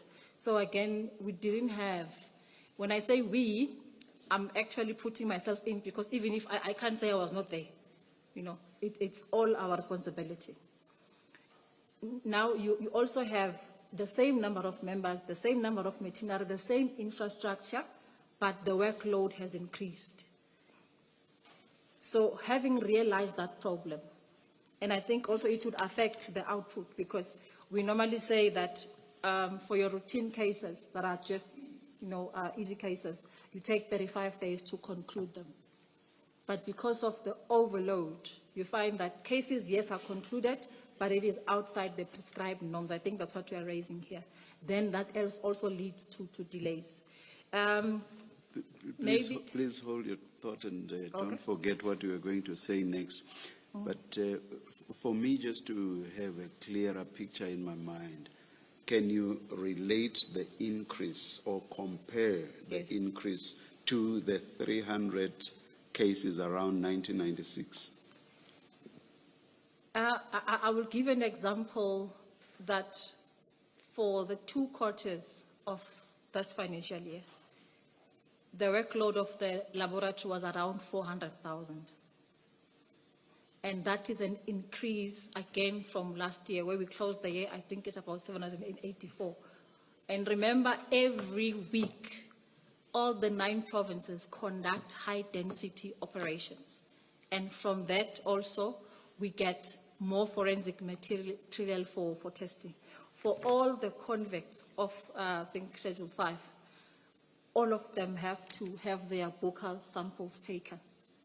That, again, in terms of your DNA research or intelligence, you get more samples. So that leads to increases. And again, with the circulation of firearms and with the operations, you get more firearms. Maybe what we didn't do collectively, not only as SAPS, as government, was to do estimates in terms of how do we see the crime trajectory in the next 5 years, and then we begin to plan the resources. I believe it cannot only be a police problem, it's a government problem. You know, so in the short term, what we have done, like I said earlier, in the partnership with BAXA, is we are looking at expanding the forensic science laboratory. I'm going to come, as you will remember from what I asked you earlier. Yes. I'm going to come to the solutions that you are suggesting. You were in the middle of going on with the delays and the causes, and I said, please hold your thoughts. Do you want to continue with that? Yeah. So I think the delays would really be in terms of capacity, which we are addressing, because the National Commissioner, I think out of the 10,000 that we have received, he has given 4,000 to the division. And I think all the environments within forensic, not just forensic science laboratory, are getting numbers. For example, General Mangale from criminal records and crime scene management is getting at least 600 from that number. General Mulaudzi is getting 75. CI is getting 300. So there is a conscious effort to capacitate. However, at times it's like water in a drop, because as members are recruited, others leave. General Mkhwanazi was informing us, I think, day before yesterday, that 900 plus members have applied for voluntary severance package, you know. So, yeah, it's good and all to get more numbers, but it's not sustainable. That's why we need to look at other means, and I think technology plays a role of how do we leverage on what we have to improve productivity. Because the issue of human capacity, we will never sustain it for budget, but also for attrition. Then my other question is the delays have been there for quite a while, and why were they allowed to exist for as long as they did. You had begun to respond to that when I stopped you and asked you to continue with the causes of the delays. And addressing this question, that is why have the delays existed for as long as they have. You said that it was partly for lack of proper planning. And do you want to continue? In response, Chairperson, I would say that we sanctioned our risk environment to do a business continuity study. That was, I think it was done, concluded, and I can highlight areas that were listed as problems. I think it's the issue of capacity, it's the issue of equipment, the infrastructure, you know, and sometimes it's beyond subs. It will be public works, like, for example, not having, like during the rain, there will be floods, sometimes there's no water, you know. So I think in response, and maybe this is where the solutions come in, because as management, that's basically our role, to say then how do we address those? One of those is partnerships. In terms of cases that actually are placed on the roll and there is no forensic material, we have a partnership with the NPA where those cases are prioritized.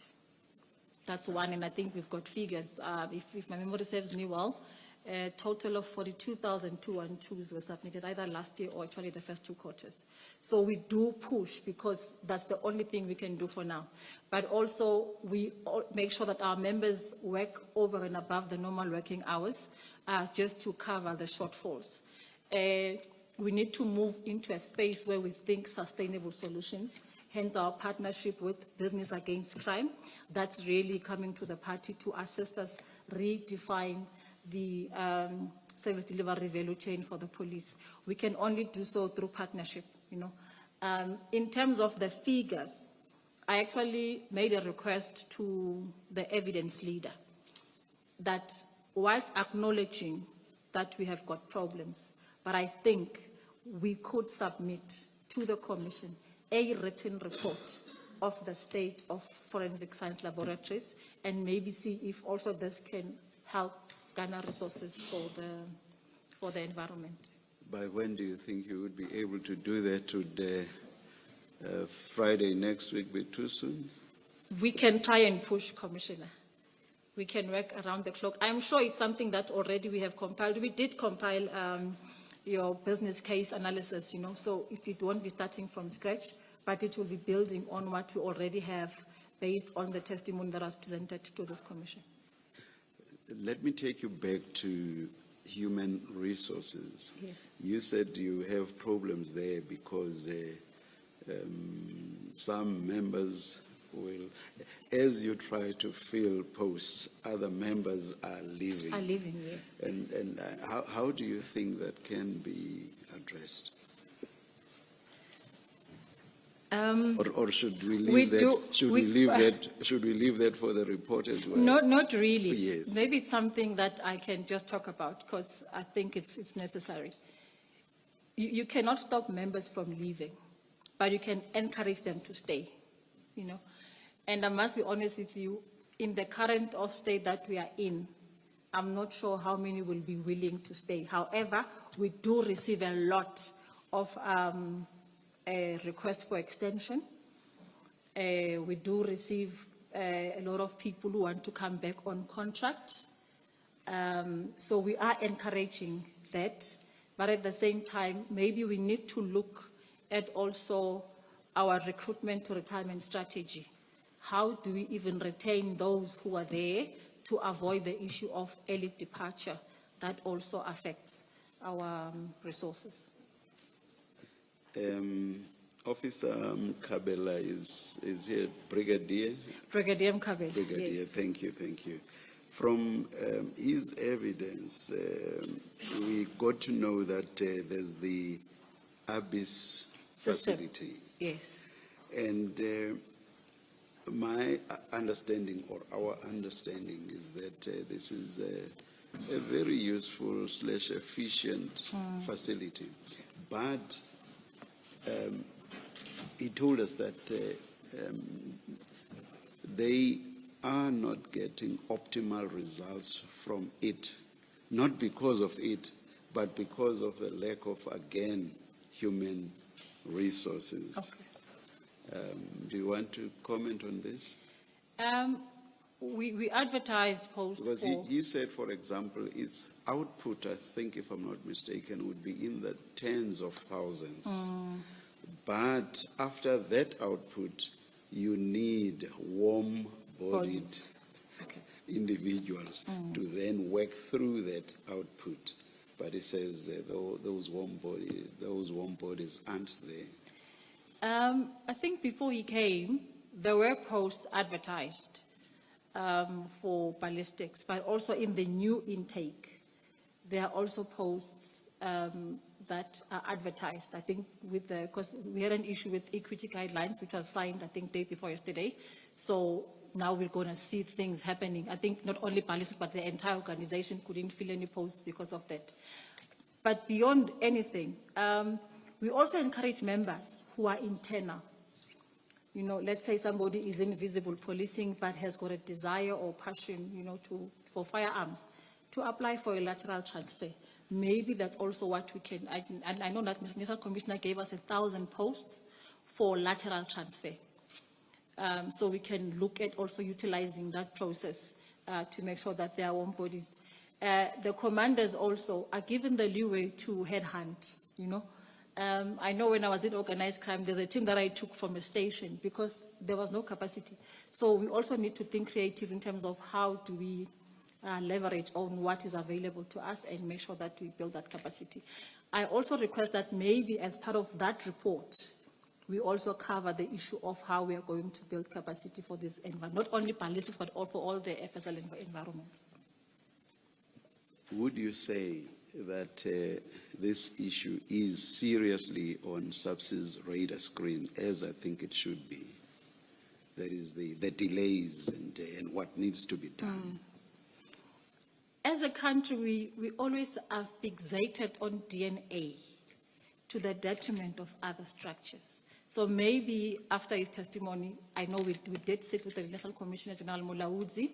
There is a turnaround strategy that they are working on, but I think it should be on the radar, as you say. Yes, I say so because I think it, you know, the delays result in bottlenecks with regard to the entire value chain in criminal investigation. Yes. So that's why I think it should be on SAPS's radar screen. Do you want to comment on that? I'm not sure if the Commissioner would allow me, you know, to No, say... I do. To actually, because we did discuss, I think, post Brigadier Mkhwanazi's testimony, and some of the issues that he would have presented, you know, and I think it would be fair that we actually provide this committee with a report, because my fear is that we might actually end up talking past each other, and I think that that is not what I would like to do at this commission. Thank you, General. Thank you, Commissioner. General, can I just check about that report? Having discussed Brigadier Mkhwanazi's evidence, will that report be as specific or particularized as to include addressing the issues, specific issues that he raised as matters of concern? Yes. So that we know what is SAPS's response to those kind of concerns? Yes, Commissioner. It does that. It Thank will. you. Thank you. And please, I know that Brigadier Mkhwanazi's testimony focused on ballistics, and we are by no means limiting you to that. Please, that's why when I introduced the subject, I referred to delays in the laboratory. So my focus is not necessarily on ballistics only. Thank you, Commissioner.